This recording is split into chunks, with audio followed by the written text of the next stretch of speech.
ਪ੍ਰਯੋਗ ਕਰਦੇ ਨੇ ਖਾਲਸਾ ਇੰਸ਼ੋਰੈਂਸ ਏਜੰਸੀ, ਜਿਨ੍ਹਾਂ ਦੇ ਕੋਲੋਂ ਹਰ ਇੱਕ ਤਰੀਕੇ ਦੀ ਇੰਸ਼ੋਰੈਂਸ ਕਰਵਾ ਸਕਦੇ ਹੋ। ਇੰਸ਼ੋਰੈਂਸ ਬਾਰੇ ਪਤਾ ਕਰਨ ਲਈ ਕਾਲ 408-272-2500 ਦੇ ਉੱਤੇ। ਇਸ ਮੌਕੇ ਕੈਲੀਫੋਰਨੀਆ ਦੇ ਵਿੱਚ ਤੁਹਾਨੂੰ ਘਰਾਂ ਦੀ ਇੰਸ਼ੋਰੈਂਸ ਲੈਣ ਦੇ ਵਿੱਚ ਦਿੱਕਤ ਆ ਰਹੀ ਹੈ, ਮਹਿੰਗੀ ਹੋ ਗਈ ਹੈ। ਉਸ ਦੇ ਵਿੱਚ ਤੁਸੀਂ ਫ੍ਰੀ ਕੋਟ ਲੈਣਾ ਚਾਹੁੰਦੇ ਹੋ, ਜਾਣਕਾਰੀਆਂ ਹਾਸਲ ਕਰਨਾ ਚਾਹੁੰਦੇ ਹੋ, ਕਾਲ ਕਰੋ ਖਾਲਸਾ ਇੰਸ਼ੋਰੈਂਸ ਏਜੰਸੀ ਨੂੰ 408-272-2500। Life insurance, visitor insurance, medical insurance, health insurance ਦੇ ਲਈ ਵੀ ਕਾਲ ਕਰੋ 4082722500। US ਇਮੀਗ੍ਰੇਸ਼ਨ ਦਾ ਹੋਵੇ ਕਿਸੇ ਵੀ ਤਰੀਕੇ ਦਾ ਕੰਮ, ਕਾਲ ਅਟਾਰਨੀ ਜੇ ਟਿਰਕੀਆਣਾ 4159090503 ਦੇ ਉੱਤੇ।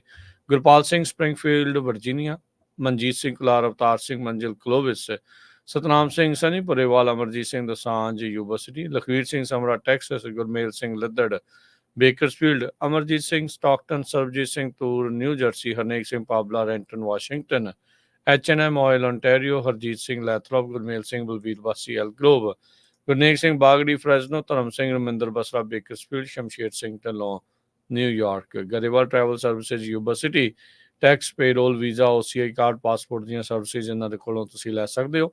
ਕਾਲ 5307517605 ਦੇ ਉੱਤੇ।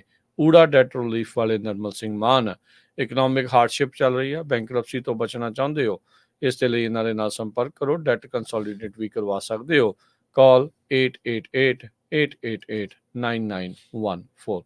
ਸਾਰਿਆਂ ਦਾ ਧੰਨਵਾਦ। ਜੇ ਤੁਸੀਂ ਵੀ ਇਸ ਪ੍ਰੋਗਰਾਮ ਨੂੰ ਸਪਾਂਸਰ ਕਰਨਾ ਚਾਹੁੰਦੇ ਹੋ, ਸੰਪਰਕ ਕਰ ਸਕਦੇ ਹੋ 408-722-7698 ਦੇ ਉੱਤੇ।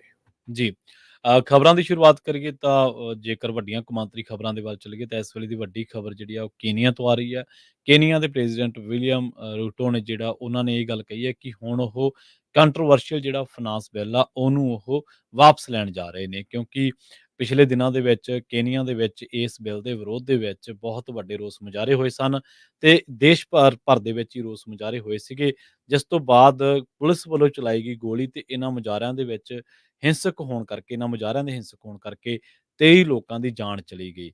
ਸੋ ਹੁਣ ਉਹਨਾਂ ਨੇ ਇਹ ਗੱਲ ਕਹੀ ਹੈ ਕਿ ਸਰਕਾਰ, ਅਸੀਂ ਮਹਿਸੂਸ ਕਰਦੇ ਹਾਂ ਕਿ ਲੋਕਾਂ ਦੇ ਵਿੱਚ ਇਸ ਫਾਈਨਾਂਸ ਬਿੱਲ ਨੂੰ ਲੈ ਕੇ ਬਹੁਤ ਜ਼ਿਆਦਾ ਅਨਰੈਸਟ ਹੈ ਤੇ ਲੋਕਾਂ ਨੇ ਇਹਨੂੰ ਕਬੂਲ ਨਹੀਂ ਕੀਤਾ। ਅਸਲ ਦੇ ਵਿੱਚ ਜਿਹੜਾ ਇਹ ਫਾਈਨਾਂਸ ਬਿੱਲ ਹੈ ਥੋੜ੍ਹਾ ਜਿਹਾ ਕੰਟਰੋਵਰਸ਼ੀਅਲ ਹੈ। ਲੋਕਾਂ ਦਾ ਇਸ ਨੂੰ ਲੈ ਕੇ ਗੁੱਸਾ ਇੱਕ ਤਾਂ ਇਸ ਕਰਕੇ ਬਹੁਤ ਜ਼ਿਆਦਾ ਹੈ ਕਿ ਇਸ ਦੇ ਵਿੱਚ ਇਸ ਬਿੱਲ ਦੀ ਜਿਹੜੀ ਮੱਦ ਹੈ ਅਸਲ ਦੇ ਵਿੱਚ ਉਹ ਟੈਕਸ ਨੂੰ ਲੈ ਕੇ ਹੈ। ਟੈਕਸ ਬਹੁਤ ਜ਼ਿਆਦਾ ਵੱਧ ਜਾਣੇ ਸੀਗੇ। ਲੋਕਾਂ ਨੇ ਇਸ ਗੱਲ ਦੇ ਉੱਤੇ ਰੋਸ ਮੁਜ਼ਾਹਰੇ ਕੀਤੇ ਕਿ ਇੱਕ ਤਾਂ ਜਿਹੜੀ ਇਕੋਨਮੀ ਹੈ, ਵੈਸੇ ਤਾਂ ਅਫਰੀਕਨ ਮੁਲਕਾਂ ਦੇ ਵਿੱਚ ਕੇਨੀਆ ਦੇ ਬਾਰੇ ਕਿਹਾ ਜਾਂਦਾ ਹੈ ਕਿ ਇਹ ਗਰੋਇੰਗ ਇਕੋਨਮੀ ਹੈ ਦੂਜੇ ਮੁਕਾਬਲੇ ਦੂਜੇ ਮੁਲਕਾਂ ਦੇ, ਪਰ ਫਿਰ ਵੀ ਲੋਕ ਕਹਿੰਦੇ ਕਿ ਤੁਸੀਂ ਟੈਕਸ ਇਨਕਰੀਜ਼ ਕਰ ਰਹੇ ਹੋ, ਪਰ ਫਿਰ ਵੀ ਜੇਕਰ ਤੁਸੀਂ 16% ਤੱਕ ਟੈਕਸ ਲੈ ਜਾਓਗੇ ਮੋਟਰ ਵਹੀਕਲ ਦੇ ਉੱਤੇ ਜਾਂ ਸਬਜ਼ੀਆਂ ਦੇ ਉੱਤੇ ਜਾਂ ਮੋਬਾਈਲ ਮਨੀ ਟ੍ਰਾਂਸਫਰ ਕਰਨ ਦੇ ਉੱਤੇ 16 ਤੋਂ ਵੀ ਜ਼ਿਆਦਾ, ਮਤਲਬ ਕਈ ਮੱਦਾਂ ਤੈਅ ਜਿਹੀਆਂ ਜਿੱਥੇ 21% ਟੈਕਸ ਆ ਤੇ ਉਹ ਕੰਮ ਬੜੇ ਛੋਟੇ-ਛੋਟੇ ਆਮ ਤੌਰ ਤੇ ਜਿਹੜੇ ਇਹਨਾਂ ਮੁਲਕਾਂ ਦੇ ਵਿੱਚ ਤਾਂ ਉਹਨਾਂ ਤੇ ਕੋਈ ਟੈਕਸ ਸ਼ਾਇਦ ਹੋਣਾ ਵੀ ਨੀਗਾ। ਪਰ ਖੈਰ ਉਹ ਕਹਿੰਦੇ ਕਿ ਜੇਕਰ ਤੁਸੀਂ ਇਸ ਤਰ੍ਹਾਂ ਟੈਕਸ ਵਧਾਓਗੇ ਤਾਂ ਅਸੀਂ ਜਿਉਵਾਂਗੇ ਕਿਵੇਂ? ਮਤਲਬ ਤੁਸੀਂ ਇਹ ਚਾਹੁੰਦੇ ਹੋ ਕਿ ਸਾਰਾ ਕੁਛ ਜਿਹੜਾ ਸਾਡੇ ਕੋਲੇ ਆ ਅਸੀਂ ਟੈਕਸ ਦੇ ਰੂਪ ਦੇ ਵਿੱਚ ਤੁਹਾਨੂੰ ਦੇ ਦੇਈਏ ਤੇ ਉਸ ਤੋਂ ਬਾਅਦ ਤੁਹਾਡੇ ਰਹਿਮੋ ਕਰਮ ਤੇ ਰਹੀਏ, ਪਰ ਸਾਡਾ ਵੀ ਕਹਿੰਦੇ ਮੁਲਕ ਆ, ਅਸੀਂ ਵੀ ਰਹਿਣਾ ਚਾਹੁੰਦੇ ਹਾਂ ਇੱਥੇ।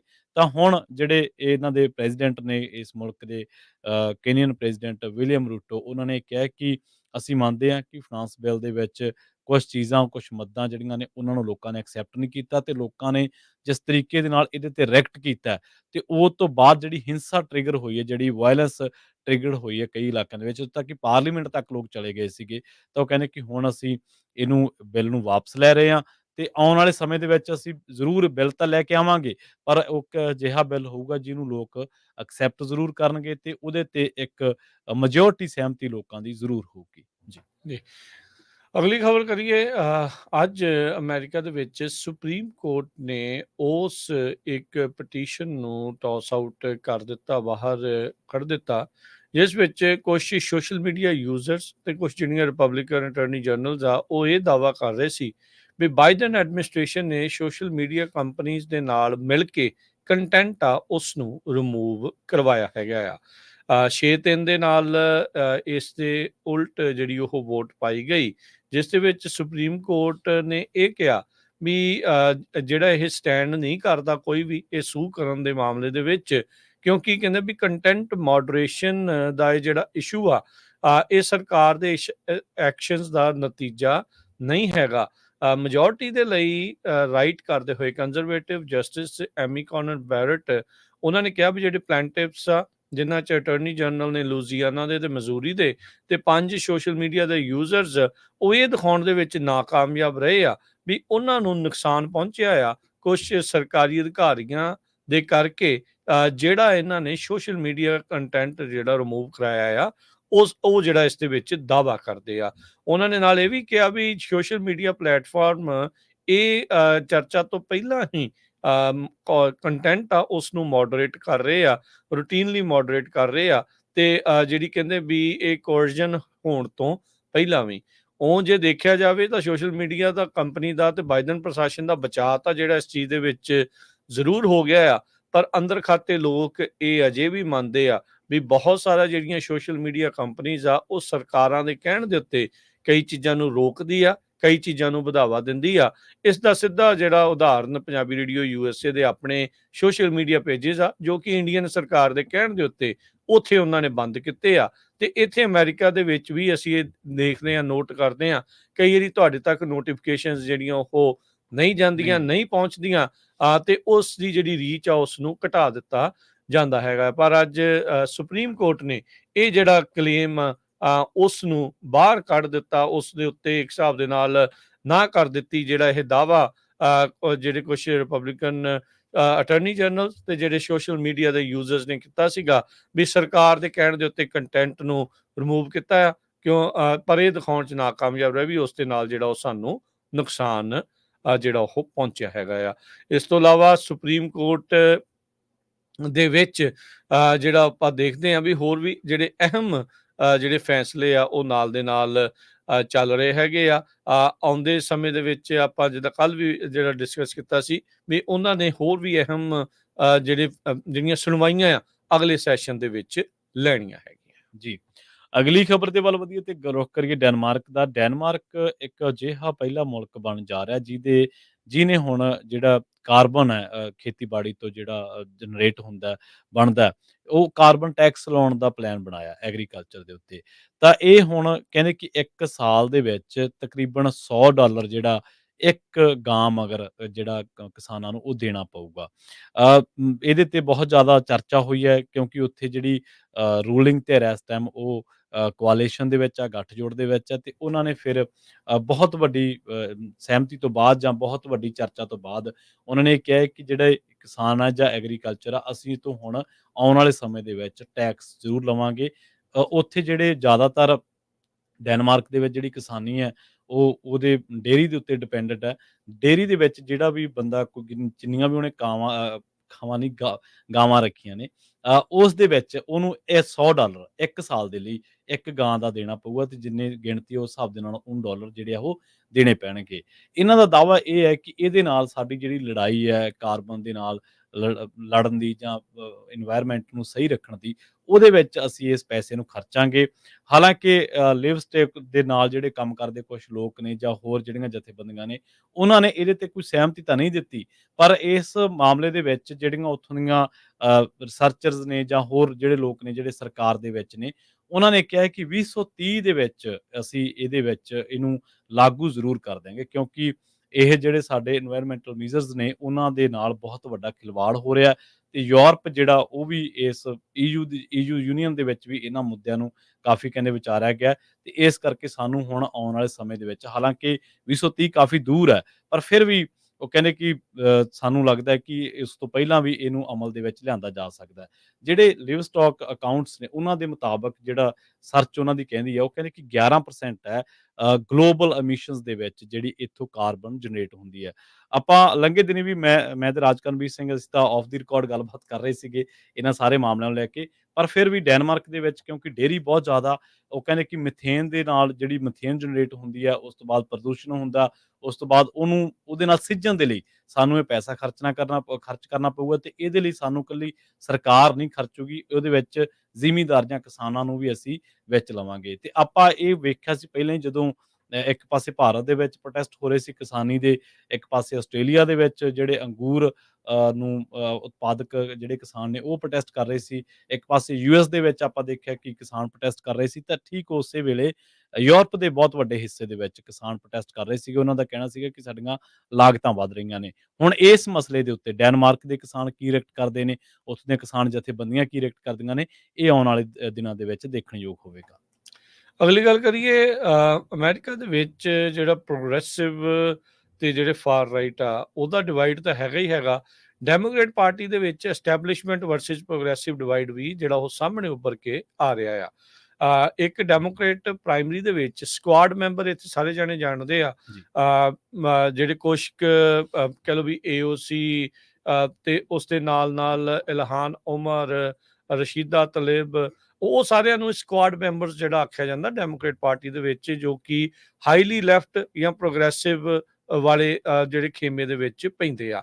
ਉਹਨਾਂ ਹੀ ਸਕੁਆਡ ਮੈਂਬਰਸ ਦਾ ਇੱਕ ਨਾਲ ਜਮਾਲ ਬੋਮਨ, ਉਹ ਨਿਊਯਾਰਕ ਦੀ ਡੈਮੋਕ੍ਰੇਟ ਪ੍ਰਾਇਮਰੀ ਦੇ ਵਿੱਚ ਹਾਰ ਗਿਆ ਆ। ਜੀ। ਇਹ ਇੱਕ ਵੱਡਾ ਉਲਟ ਫੇਰ ਦੇਖਣ ਨੂੰ ਉੱਥੇ ਮਿਲਿਆ ਆ। ਨਿਊਯਾਰਕ ਦੀ ਜਿਹੜੀ 16ਵੀਂ ਕਾਂਗਰੈਸ਼ਨਲ ਡਿਸਟ੍ਰਿਕਟ ਆ, ਉੱਥੇ ਜਮਾਲ ਬੋਮਨ ਨੂੰ 70 ਸਾਲਾ ਜਾਰਜ ਲੈਟਿਮਰ ਉਹਨਾਂ ਨੇ ਜਿਹੜਾ ਉਹ ਹਰਾ ਦਿੱਤਾ ਆ। ਇੱਥੇ ਮੁੱਦਾ ਜਿਹੜਾ ਇਸ ਟਾਈਮ ਪ੍ਰੋ ਇਜ਼ਰਾਈਲ ਤੇ ਐਂਟੀ ਇਜ਼ਰਾਈਲ ਦਾ ਜਿਹੜਾ ਕਹਿੰਦੇ ਵੱਧ ਉੱਭਰ ਕੇ ਸਾਹਮਣੇ ਆਇਆ। ਸਕੁਆਡ ਮੈਂਬਰਸ ਦੇ ਵਿੱਚ ਆਪਾਂ ਦੇਖਿਆ ਵੀ ਉਹ ਇਜ਼ਰਾਈਲ ਦੇ ਉਲਟ ਵੀ ਜਿਹੜੇ ਉਹ ਬੋਲਦੇ ਆ, ਜੋ ਧੱਕਾ ਕਰ ਰਹੇ ਆ ਉਸ ਨੂੰ ਲੈ ਕੇ।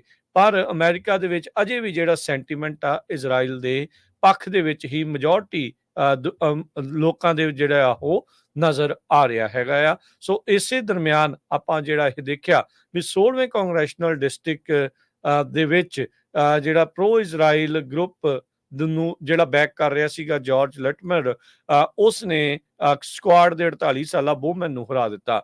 ਇਹ ਸਾਬਕਾ ਜਿਹੜਾ ਬੋਮਨ ਆ ਸਕੁਆਡ ਦਾ ਮੈਂਬਰ, ਸਾਬਕਾ ਮਿਡਲ ਸਕੂਲ ਦਾ ਪ੍ਰਿੰਸੀਪਲ ਆ ਬ੍ਰੌਂਕਸ ਦੇ ਵਿੱਚ। 2020 ਦੇ ਵਿੱਚ ਇਸ ਨੇ ਉੱਥੇ ਲੰਮੇ ਸਮੇਂ ਤੋਂ ਜਿਹੜਾ ਡੈਮੋਕ੍ਰੇਟ ਪਾਰਟੀ ਦਾ ਰਿਪਰੈਜ਼ੈਂਟੇਟਿਵ ਇਲੀਅਟ ਐਂਗਲ, ਉਸ ਨੂੰ ਜਿਹੜਾ ਉਹ ਹਰਾਇਆ ਸੀ। ਉਹ ਵੀ ਪ੍ਰੋ ਇਜ਼ਰਾਈਲ ਹੀ ਜਿਹੜਾ ਹੁੰਦਾ ਸੀਗਾ ਪ੍ਰਾਇਮਰੀ ਦੇ ਵਿੱਚ। ਪਰ ਜਿਹੜਾ ਇਸ ਵਾਰੀ ਇਸ ਨੂੰ ਜਿਹੜਾ ਆ ਉਹ ਹਾਰ ਦਾ ਜਿਹੜਾ ਉਹ ਸਾਹਮਣਾ ਕਰਨਾ ਪਿਆ ਹੈਗਾ ਆ। ਡੈਮੋਕ੍ਰੈਟਿਕ ਪਾਰਟੀ ਦੀ ਇਹ ਜਿਹੜੀ ਕੋਲੀਸ਼ਨ ਆ ਇਜ਼ਰਾਈਲ ਤੇ ਗਾਜ਼ਾ ਦੇ ਵਿੱਚ ਜੋ ਕੁਛ ਵਾਪਰ ਰਿਹਾ ਆ, ਜੋ ਅਮਰੀਕਾ ਤੇ ਇਜ਼ਰਾਈਲ ਦੇ ਸੰਬੰਧਾਂ ਦੇ ਵਿੱਚ ਵੀ ਜੋ ਇਸ ਟਾਈਮ ਆਪਾਂ ਦੇਖ ਰਹੇ ਆ, ਉਹੀ ਕਿਤੇ ਨਾ ਕਿਤੇ ਇੱਥੇ ਸਾਰਾ ਕੁਝ ਦੇਖਣ ਨੂੰ ਮਿਲਿਆ। ਕਹਿੰਦੇ ਵੀ ਇਹ ਰੀਸੈਂਟ ਹਿਸਟਰੀ ਦੇ ਵਿੱਚ ਡੈਮੋਕ੍ਰੇਟ ਪਾਰਟੀ ਦੀ ਅਗਲੀਐਸਟ ਜਿਹੜੀ ਪ੍ਰਾਇਮਰੀਜ਼ ਦੇ ਤੌਰ ਦੇ ਉੱਤੇ ਇਹ ਸਾਹਮਣੇ ਆਈ ਹੈਗੀ ਆ। ਤੇ ਹੁਣ ਲੈਟਮਰ ਨੇ ਬੋਮਨ ਨੂੰ ਜਿਹੜਾ ਉਹ ਹਰਾ ਦਿੱਤਾ ਆ। ਸੋ ਲੈਟਸ ਸੀ ਅੱਗੇ ਕੀ ਬਣਦਾ ਆ। ਕੀ ਇੱਥੇ ਡੈਮੋਕ੍ਰੇਟ ਪਾਰਟੀ ਇਹ ਸਬਕ ਸਿੱਖਦੀ ਆ ਵੀ ਕੀ ਪ੍ਰੋਗਰੈਸਿਵ ਜਾਂ ਇਹ ਜਿਹੜਾ ਇਜ਼ਰਾਈਲ ਤੇ ਪ੍ਰੋ ਪੈਲਸਟੀਨ ਦਾ ਜਿਹੜਾ ਮੁੱਦਾ ਆ, ਉਹ ਆਉਣ ਵਾਲੇ ਸਮੇਂ ਦੇ ਵਿੱਚ ਕਿੱਦਾਂ ਇਹ ਸਾਰੀਆਂ ਪ੍ਰਾਇਮਰੀਜ਼ ਨੂੰ ਜਾਂ ਹੋਰ ਇਲੈਕਸ਼ਨਸ ਨੂੰ ਸ਼ੇਪ ਕਰੂਗਾ। ਇਹ ਇੱਕ ਵੱਡੀ ਜਿਹੜੀ ਚਰਚਾ ਉਹਨਾਂ ਦੇ ਅੰਦਰੂਨੀ ਖੇਮਿਆਂ ਦੇ ਵਿੱਚ ਛਿੜ ਚੁੱਕੀ ਆ। ਜੀ, ਜੀ। ਅਗਲੀ ਖਬਰ ਦੇ ਵੱਲ ਵਧੀਏ ਤੇ ਆਪਾਂ ਗੱਲ ਕਰੀਏ ਗਾਜ਼ਾ ਦੇ ਲੋਕਾਂ ਦੀ ਇਜ਼ਰਾਈਲ ਦੇ ਜੰਗ ਦੇ ਬਾਰੇ। ਤੇ ਇਸ ਟਾਈਮ ਇਜ਼ਰਾਈਲ ਨੇ ਮੋੜਵਾਂ ਜਿਹੜਾ ਜਵਾਬ ਦਿੱਤਾ ਯੂਐਨ ਨੂੰ। ਉਹ ਕਹਿੰਦੇ ਕਿ ਜਿਹੜਾ ਗਾਜ਼ਾ ਦੇ ਵਿੱਚ ਜਿਹੜੀ ਸਹਾਇਤਾ ਸਮੱਗਰੀ ਨਹੀਂ ਪਹੁੰਚ ਰਹੀ, ਉਹਦੇ ਲਈ ਯੂਐਨ ਰਿਸਪੌਂਸਿਬਲ ਆ, ਨਾ ਕਿ ਅਸੀਂ। ਲੰਘੇ ਦਿਨਾਂ ਦੇ ਵਿੱਚ ਯੂਐਨ ਨੇ ਇਜ਼ਰਾਈਲ ਦੇ ਕੁਝ ਗਰੁੱਪਾਂ ਦੇ ਉੱਤੇ ਦੋਸ਼ ਲਾਏ ਸੀਗੇ ਤੇ 1-2 ਗਰੁੱਪ ਤਾਂ ਅਜਿਹੇ ਨੇ ਜਿਨ੍ਹਾਂ ਦੇ ਉੱਤੇ ਬੈਨ ਕੀਤਾ ਸੀਗਾ। ਅਸਲ ਦੇ ਵਿੱਚ ਜਿਹੜੀਆਂ ਯੂਨਾਈਟਿਡ ਨੇਸ਼ਨਸ ਦੀਆਂ ਉੱਥੇ ਏਜੰਸੀਜ਼ ਕੰਮ ਕਰ ਰਹੀਆਂ ਨੇ, ਜਿਨ੍ਹਾਂ ਦੇ ਵਿੱਚ UNRWA ਹੈ। UNRWA ਦਾ ਮਤਲਬ ਕਿ United Nations Relief and Work Agency for ਫਿਲਸਤੀਨ Refugee in the Near East ਦੇ ਇਲਾਕਿਆਂ ਦੇ ਵਿੱਚ। ਸੋ UNRWA ਹੈ ਜਿਹੜੀ, ਉਹਦੇ ਉੱਤੇ ਇਹ ਦੋਸ਼ ਲੱਗੇ ਸੀਗੇ ਕਿ ਉਹਨਾਂ ਨੇ ਨਹੀਂ ਪਹੁੰਚਾਇਆ। ਹੁਣ ਜਿਹੜੇ ਡੇਵਿਡ ਮੈਂਸਰ ਨੇ, ਜਿਹੜੇ ਕਿ ਇਜ਼ਰਾਈਲੀ ਪ੍ਰਾਈਮ ਮਿਨਿਸਟਰ ਦੇ ਆਫਿਸ ਸਪੋਕਸਮੈਨ ਨੇ, ਇਹਨਾਂ ਨੇ ਯੂਐਨ ਤੇ ਇਕੱਲਾ ਮੋੜਵੇਂ ਦੋਸ਼ ਨਹੀਂ ਲਾਏ, ਬਲਕਿ ਇੱਕ ਬੰਦਾ ਨਹੀਂ, ਆਪਾਂ ਕਹਿ ਦਿੰਦੇ ਪੰਜਾਬੀ ਦੇ ਵਿੱਚ ਕਿ ਮੂਹਰੋਂ ਹੈਂਕੜਦਾ, ਉਸ ਲੈਂਗੁਏਜ ਦੇ ਵਿੱਚ ਇਹਨਾਂ ਨੇ ਜਵਾਬ ਦਿੱਤਾ ਹੈ। ਉਹ ਕਹਿੰਦੇ ਕਿ ਜਿਹੜੇ ਜਿੰਨੇ ਵੀ ਕੰਮ ਹੋ ਰਹੇ ਨੇ, ਇਹਦੇ ਵਿੱਚ ਜਿਹੜਾ ਫਿਲਸਤੀਨੀ ਰਿਫਿਊਜੀਆਂ ਕੋਲੇ ਸਮਾਨ ਨਹੀਂ ਪਹੁੰਚ ਰਿਹਾ, ਇਹਦੇ ਵਿੱਚ ਸਾਡਾ ਕੋਈ ਕਸੂਰ ਨਹੀਂ। ਇਹ ਤਾਂ ਯੂਐਨ ਦੀਆਂ ਜਿਹੜੀਆਂ ਏਡ ਏਜੰਸੀਜ਼ ਆ, ਉਹ ਡਿਲੀਵਰ ਨਹੀਂ ਕਰ ਰਹੀਆਂ। ਉਹਨਾਂ ਕੋਲੇ ਇੰਨੀ ਸਮਰੱਥਾ ਹੀ ਨਹੀਂ ਕਿ ਉਹ ਡਿਲੀਵਰ ਕਰ ਸਕਣ। ਤੇ ਨਾਲ ਉਹ ਕਹਿੰਦੇ ਕਿ ਜਿਹੜਾ ਵਰਲਡ ਫੂਡ ਪ੍ਰੋਗਰਾਮ ਹੈ, ਉਹ ਲਿਆਂਦਾ ਗਿਆ ਸੀ UNRWA ਵੱਲੋਂ ਇਹਨਾਂ ਇਲਾਕਿਆਂ ਦੇ ਵਿੱਚ। ਅਸਲ ਦੇ ਵਿੱਚ ਉੱਥੇ ਹੋਇਆ ਕੀ ਇਸ ਟਾਈਮ 5 ਲੱਖ ਬੰਦਾ ਹੈ ਜਿਹੜਾ ਗਾਜ਼ਾ ਦੇ ਇਹਨਾਂ ਇਲਾਕਿਆਂ ਦੇ ਵਿੱਚ ਭੁੱਖ ਦਾ ਜਾਂ ਹੋਰ ਚੀਜ਼ਾਂ ਦਾ ਬੜੀ ਬੇਰਹਿਮੀ ਦੇ ਨਾਲ, ਬੜੇ ਉਸ ਤਰੀਕੇ ਦੇ ਨਾਲ, ਤਰਾਸਦੀ ਦੇ ਨਾਲ ਸਾਹਮਣਾ ਕਰ ਰਿਹਾ। 5 ਲੱਖ ਤੋਂ ਵੀ ਜ਼ਿਆਦਾ ਫਿਲਸਤੀਨੀਅਨ ਨੇ ਜਿਹੜੇ ਕਿ ਇਸ ਸਮੱਗਰੀ ਦੇ ਉੱਤੇ ਨਿਰਭਰ ਨੇ, ਜਿਹੜੇ ਇਸ ਤੋਂ ਬਿਨਾਂ ਉਹਨਾਂ ਦਾ ਡੰਗ ਹੀ ਨਹੀਂ ਟੱਪ ਸਕਦਾ। ਪਰ ਉਹ ਕਹਿੰਦੇ ਕਿ ਅਸੀਂ ਥੋੜ੍ਹਾ ਰੋਕਿਆ, ਜਿਹੜੇ ਕੁਛ ਗਰੁੱਪ ਨੇ ਜਿਨ੍ਹਾਂ ਨੂੰ ਬੈਨ ਵੀ ਕੀਤਾ ਗਿਆ। ਪਰ ਨਾਲ ਉਹ ਇੱਕ ਹੋਰ ਗੱਲ ਕਹਿ ਰਿਹਾ ਡੇਵਿਡ ਮੈਂਸਰ, ਜਿਹੜੀ ਕਿ ਗੌਰ ਕਰਨ ਵਾਲੀ ਆ। ਉਹ ਕਹਿੰਦੇ ਕਿ ਜਿੱਥੇ ਵੀ ਉਥਲ-ਪੁਥਲ ਹੋਊਗੀ, ਜਿੱਥੇ ਵੀ ਇਜ਼ਰਾਈਲ ਦੇ ਅਟੈਕ ਹੋ ਰਹੇ ਹੋਣਗੇ, ਉੱਥੇ ਹੋ ਸਕਦਾ ਹੈ ਕਿ ਯੂਐਨ ਨੂੰ ਇਹ ਜਿਹੜੀ ਰਾਹਤ ਸਮੱਗਰੀ ਹੈ, ਜੋ ਉਹਦੀਆਂ ਏਜੰਸੀਜ਼ ਨੂੰ ਕੰਮ ਕਰਨ ਦੇ ਵਿੱਚ ਦਿੱਕਤ ਆਵੇ। ਮਤਲਬ ਬਜਾਏ ਇਸ ਦੇ ਕਿ ਆਪਣੇ ਆਪ ਨੂੰ, ਚਲੋ ਡਿਫੈਂਡ ਤਾਂ ਹਰ ਕੋਈ ਕਰਦਾ, ਹਰ ਕੋਈ ਦੇਸ਼ ਕਰਦਾ, ਹਰ ਕੋਈ ਆਪਣੇ ਹਮਲੇ ਨੂੰ ਜਾਇਜ਼ ਠਹਿਰਾਉਂਦਾ।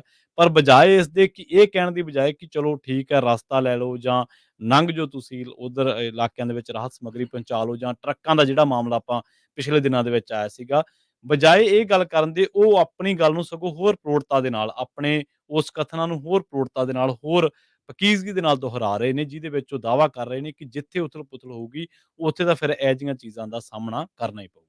ਜੀ।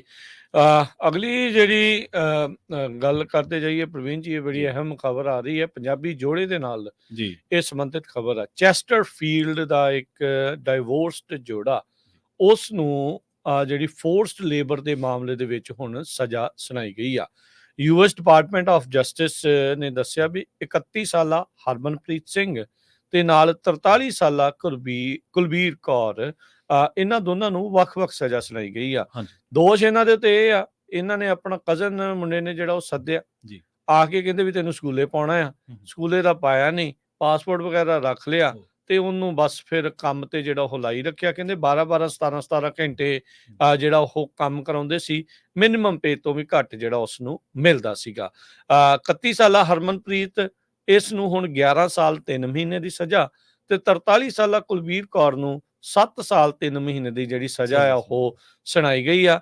ਇਹਨਾਂ ਦੋਨਾਂ ਨੂੰ ਦੋਸ਼ੀ ਪਾਇਆ ਗਿਆ ਸੀ conspiracy to commit forced labour, ਧੱਕੇ ਨਾਲ, ਜਿੱਦਾਂ ਬੰਧੂਆ ਮਜ਼ਦੂਰੀ ਜਿਹਨੂੰ ਆਪਾਂ ਆਖਦੇ ਆ, ਉਹ ਕਰਵਾਈ ਆ, ਫੋਰਸਡ ਲੇਬਰ ਤੇ ਫਾਈਨੈਂਸ਼ੀਅਲ ਗੇਨ ਦੇ ਲਈ ਉਸ ਜਿਹੜੇ ਕਜ਼ਨ ਆ ਉਸ ਮੁੰਡੇ ਨੂੰ ਜਿਹੜਾ ਉਹਨਾਂ ਨੇ ਬੰਨ੍ਹ ਕੇ ਰੱਖਿਆ।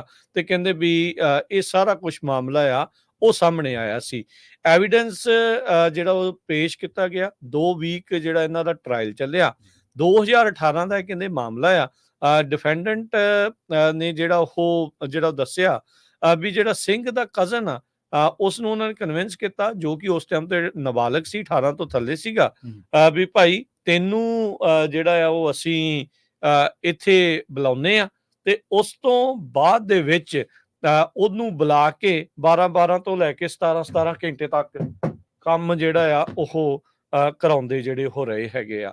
ਸੋ ਇਹ ਜਿਹੜਾ ਮਾਮਲਾ ਇਸ ਟਾਈਮ ਸਾਹਮਣੇ ਆਇਆ ਆ, ਤੇ ਕਹਿੰਦੇ ਵੀ ਡਿਫੈਂਡੈਂਟ ਨੂੰ ਉਹ ਤੋਂ ਸਫਾਈ ਕਰਾਉਣੀ, ਉਹ ਤੋਂ ਰੋਟੀ ਬਣਵਾਉਣੀ, ਸ਼ੈਲਫਾਂ ਸਟਾਕ ਕਰਾਉਣੀਆਂ, ਕੈਸ਼ ਰਜਿਸਟਰ ਦਾ ਵੀ ਕੰਮ ਕਰਾਉਂਦੇ ਸੀ, ਸਟੋਰ ਦੇ ਰੈਕਟ ਦੇ ਵਿੱਚ ਕਹਿੰਦੇ ਵੀ ਧੱਕੇ ਦੇ ਨਾਲ ਤੇ ਕੁੱਟਮਾਰ ਦੇ ਨਾਲ ਵੀ ਇਹ ਜਿਹੜਾ ਕੰਮ ਉਸ ਤੋਂ ਕਰਵਾਇਆ ਜਿਹੜਾ ਉਹ ਜਾਂਦਾ ਰਿਹਾ ਆ। ਤੇ ਪਿੱਛੇ ਹੀ ਸਟੋਰ ਦੇ ਪਿੱਛੇ ਹੀ ਕਹਿੰਦੇ ਵੀ ਕਈ ਦਿਨ ਤੱਕ ਉਸ ਨੂੰ ਉੱਥੇ ਸਵਾਉਂਦੇ ਸੀ, ਰੋਟੀ ਪਾਣੀ ਵੀ ਉਸ ਨੂੰ ਘੱਟ ਮਿਲਦਾ ਸੀ, ਤੇ ਮੈਡੀਕਲ ਕੇਅਰ ਤਾਂ ਕਹਿੰਦੇ ਵੀ ਉਸ ਨੂੰ ਦਿੰਦੇ ਹੀ ਨਹੀਂ ਸੀਗੇ, ਨਾ ਹੀ ਕਹਿੰਦੇ ਵੀ ਉਸ ਨੂੰ ਐਜੂਕੇਸ਼ਨ ਮਿਲੀ, ਤੇ ਬਲਕਿ ਉਹਦੇ ਤੇ ਕੈਮਰੇ ਲਾ ਕੇ ਰੱਖੇ ਸੀਗੇ ਵੀ ਉਹ ਕੀ ਕਰਦਾ ਹੈ ਤੇ ਕੀ ਜਿਹੜਾ ਉਹ ਨਹੀਂ ਕਰ ਰਿਹਾ ਹੈਗਾ। ਸੋ ਇਹ ਐਵੀਡੈਂਸ ਜਦੋਂ ਪੇਸ਼ ਕੀਤਾ ਗਿਆ ਤਾਂ ਕਹਿੰਦੇ ਵੀ ਸਿੰਘ ਨੇ, ਜਿਹੜਾ ਹਰਮਨਪ੍ਰੀਤ ਆ, ਉਸਨੇ ਜਿਹੜਾ ਵਿਕਟਮ ਨੂੰ ਰਿਵਾਲਵਰ ਦੇ ਨਾਲ ਵੀ ਜਿਹੜਾ ਆ ਉਹ ਡਰਾਇਆ ਜਦ ਉਹ ਉੱਥੋਂ ਨਿਕਲਣ ਦੀ ਉਸਨੇ ਕੋਸ਼ਿਸ਼ ਕੀਤੀ ਸੀ। ਯੂਐਸ ਦੇ ਅਟਾਰਨੀ ਜੈਸਿਕਾ ਡੀ ਅਬਰ, ਜਿਹੜੇ ਈਸਟਰਨ ਡਿਸਟ੍ਰਿਕਟ ਆਫ ਵਰਜੀਨੀਆ ਦੇ ਆ, ਉਹਨਾਂ ਨੇ ਕਿਹਾ ਵੀ ਇਹ ਜਿਹੜੇ ਕ੍ਰਾਈਮ ਕਮਿਟ ਕੀਤੇ ਗਏ ਆ, ਨਾ ਕਿ ਇਕੱਲੀ ਵਾਇਓਲੇਸ਼ਨ ਆਫ ਲਾਅ ਆ, ਤੇ ਹਿਊਮੈਨਿਟੀ ਨੂੰ, ਇਨਸਾਨੀਅਤ ਦੇ ਲਈ ਵੀ ਇੱਕ ਦਾਗਦਾਰ ਜਿਹੜੀ ਕਰਨ ਵਾਲੀ ਜਿਹੜੀ ਉਹ ਗੱਲ ਜਿਹੜੀ ਉਹ ਇਸ ਟਾਈਮ ਸਾਹਮਣੇ ਜਿਹੜੀ ਉਹ ਆ ਰਹੀ ਆ। ਸੋ ਵਰਜੀਨੀਆ ਦੇ ਚੈਸਟਰਫੀਲਡ ਦਾ ਇਹ ਰਹਿਣ ਵਾਲਾ ਡਾਈਵੋਰਸਡ ਕਪਲ, 31 ਸਾਲਾ ਹਰਮਨਪ੍ਰੀਤ, ਉਸ ਨੂੰ 11 ਸਾਲ 3 ਮਹੀਨੇ, ਤੇ ਕੁਲਬੀਰ ਕੌਰ, ਉਸ ਨੂੰ 7 ਸਾਲ 3 ਮਹੀਨੇ ਦੀ ਜਿਹੜੀ ਸਜ਼ਾ ਆ ਉਹ ਹੁਣ ਸੁਣਾਈ ਗਈ ਹੈਗੀ ਆ। ਝੂਠੇ ਵਾਅਦੇ ਕਰਕੇ ਆਪਣੇ ਕਜ਼ਨ ਨੂੰ ਉੱਥੇ ਬੁਲਾ ਕੇ ਉਹ ਤੋਂ ਬੰਧੂਆ ਮਜ਼ਦੂਰੀ, ਤੇ ਜੇ ਉਹਨੇ ਜਾਣ ਦੀ ਵੀ ਕੋਸ਼ਿਸ਼ ਕੀਤੀ ਤਾਂ ਉਸ ਨੂੰ ਰਿਵਾਲਵਰ ਦਿਖਾ ਕੇ, ਡਰਾ ਧਮਕਾ ਕੇ ਜਿਹੜਾ ਉੱਥੇ ਉਹਨੂੰ ਉਹ ਰੱਖਿਆ ਹੈਗਾ। ਸੋ ਕਹਿੰਦੇ ਵੀ ਇਸ ਨੂੰ ਫਸਾਇਆ ਵੀ ਬੜੇ ਤਰੀਕੇ ਦੇ ਨਾਲ ਜਿਹੜਾ ਉਹ ਫਸਾਇਆ ਗਿਆ। ਉਹ ਕਹਿੰਦੇ ਵੀ ਇੰਡੀਆ ਤੋਂ ਵਰਜੀਨੀਆ ਪਹਿਲੋਂ ਜਿਹੜਾ ਉਸਨੂੰ ਬੁਲਾਇਆ ਸੀ ਗੈਸ ਸਟੇਸ਼ਨ ਦੇ ਉੱਤੇ ਕੰਮ ਕਰਾਉਣ ਦੇ ਲਈ, ਉਹ ਜਿਹੜਾ ਵਿਕਟਮ ਆ, ਪਰ ਉਹਦੇ ਨਾਲ ਇਹ ਕੁਛ ਹੁੰਦਾ ਰਿਹਾ। ਸੋ 2018 ਤੋਂ ਲੈ ਕੇ ਮਾਰਚ 2018 ਤੋਂ ਮਈ 2021 ਤੱਕ ਜਿਹੜਾ 3 ਸਾਲ ਉਹ ਉਸ ਵਿਕਟਮ ਨੇ, ਉਸ ਪੀੜਤ ਨੇ ਇਹ ਸਾਰਾ ਕੁਛ ਕਹਿ ਲਓ ਵੀ ਉਹ ਝੱਲਿਆ ਆ ਤੇ 3 ਸਾਲਾਂ ਤੱਕ ਉਸ ਤੋਂ ਫੋਰਸਡ ਲੇਬਰ ਜਿਹੜੀ ਉਹ ਕਰਵਾਈ ਗਈ। ਬੁਲਾਇਆ ਦੇਖੋ ਉਹਨੂੰ ਸੀਗਾ ਵੀ ਤੈਨੂੰ ਪੜ੍ਹਾਈ ਕਰਾਉਣੇ ਆ ਤੇ ਕੰਮ ਜਿਹੜਾ ਉਹ ਦੇਖੋ ਕੀ ਜਿਹੜਾ ਉਹ ਕਰਵਾ ਰਹੇ ਆ। FBI ਵੀ ਕਹਿੰਦੇ ਵੀ ਇਸ ਮਾਮਲੇ ਦੇ ਵਿੱਚ ਇਨਵੋਲਵ ਜਿਹੜੀ ਹੋਈ ਸੀ, ਉਹਨਾਂ ਨੇ ਇਨਵੈਸਟੀਗੇਸ਼ਨ ਇਹ ਜਿਹੜੀ ਉਹ ਕਰਾਈ ਸੀ। ਐਵੀਡੈਂਸ ਕਹਿੰਦੇ ਵੀ ਇਹ ਵੀ ਸ਼ੋ ਕਰਦਾ ਆ ਇਸ ਦੇ ਵਿੱਚ ਵੀ ਜਿਹੜਾ ਡਿਫੈਂਡੈਂਟ ਆ ਉਹਨੇ ਵਿਕਟਮ ਨੂੰ ਪਿੱਛੇ ਜਿਹੜਾ ਉਹ ਛੱਡਤਾ, ਯਾਨੀ ਕਿ ਉਹ ਪੀੜਤ ਮੁੰਡੇ ਨੂੰ ਆਫਿਸ ਦੇ ਵਿੱਚ ਕਈ ਦਿਨਾਂ ਤੱਕ ਉੱਥੇ ਛੱਡ ਕੇ ਜਾਂਦਾ ਸੀ, ਜਿੱਥੇ ਰੋਟੀ ਪਾਣੀ ਵੀ ਉਸ ਨੂੰ ਬਿਲਕੁਲ ਨਹੀਂ ਸੀ ਮਿਲਦੀ। ਤੇ ਡਿਫੈਂਡੈਂਟ ਤੇ ਕਹਿੰਦੇ ਵੀ ਉਸ ਨੂੰ ਧੱਕੇ ਦੇ ਨਾਲ ਵਿਆਹ ਕਰਨ ਦੇ ਲਈ ਵੀ ਮਜਬੂਰ ਜਿਹੜਾ ਉਹ ਕਰ ਰਿਹਾ ਸੀਗਾ। ਤੇ ਕਹਿੰਦੇ ਵੀ ਵਿਆਹ ਉਹ ਕਰਵਾ ਰਿਹਾ ਸੀ ਤਾਂ ਜੋ ਉੱਥੇ ਪਿੱਛੇ ਜਿਹੜੀ ਉਹ ਮੁੰਡੇ ਦੀ ਪ੍ਰਾਪਰਟੀ ਆ ਉਸ ਨੂੰ ਉਹ ਹਥਿਆ ਸਕਣ। ਸੋ ਇਸ ਤਰੀਕੇ ਦਾ ਵੀ ਜਿਹੜਾ ਉਹ ਕੰਮ ਚੱਲਦਾ ਆ। ਇਹ ਪਹਿਲੀ ਵਾਰੀ ਨਹੀਂ ਆ ਪ੍ਰਵੀਨ ਜੀ ਇਦਾਂ ਦਾ ਕੋਈ ਮਾਮਲਾ ਬਣਿਆ, ਇਦਾਂ ਦੇ ਕਈ ਮਾਮਲੇ ਆਪਣੇ ਸਾਹਮਣੇ ਜਿਹੜੇ ਉਹ ਹੋ ਚੁੱਕੇ ਆ।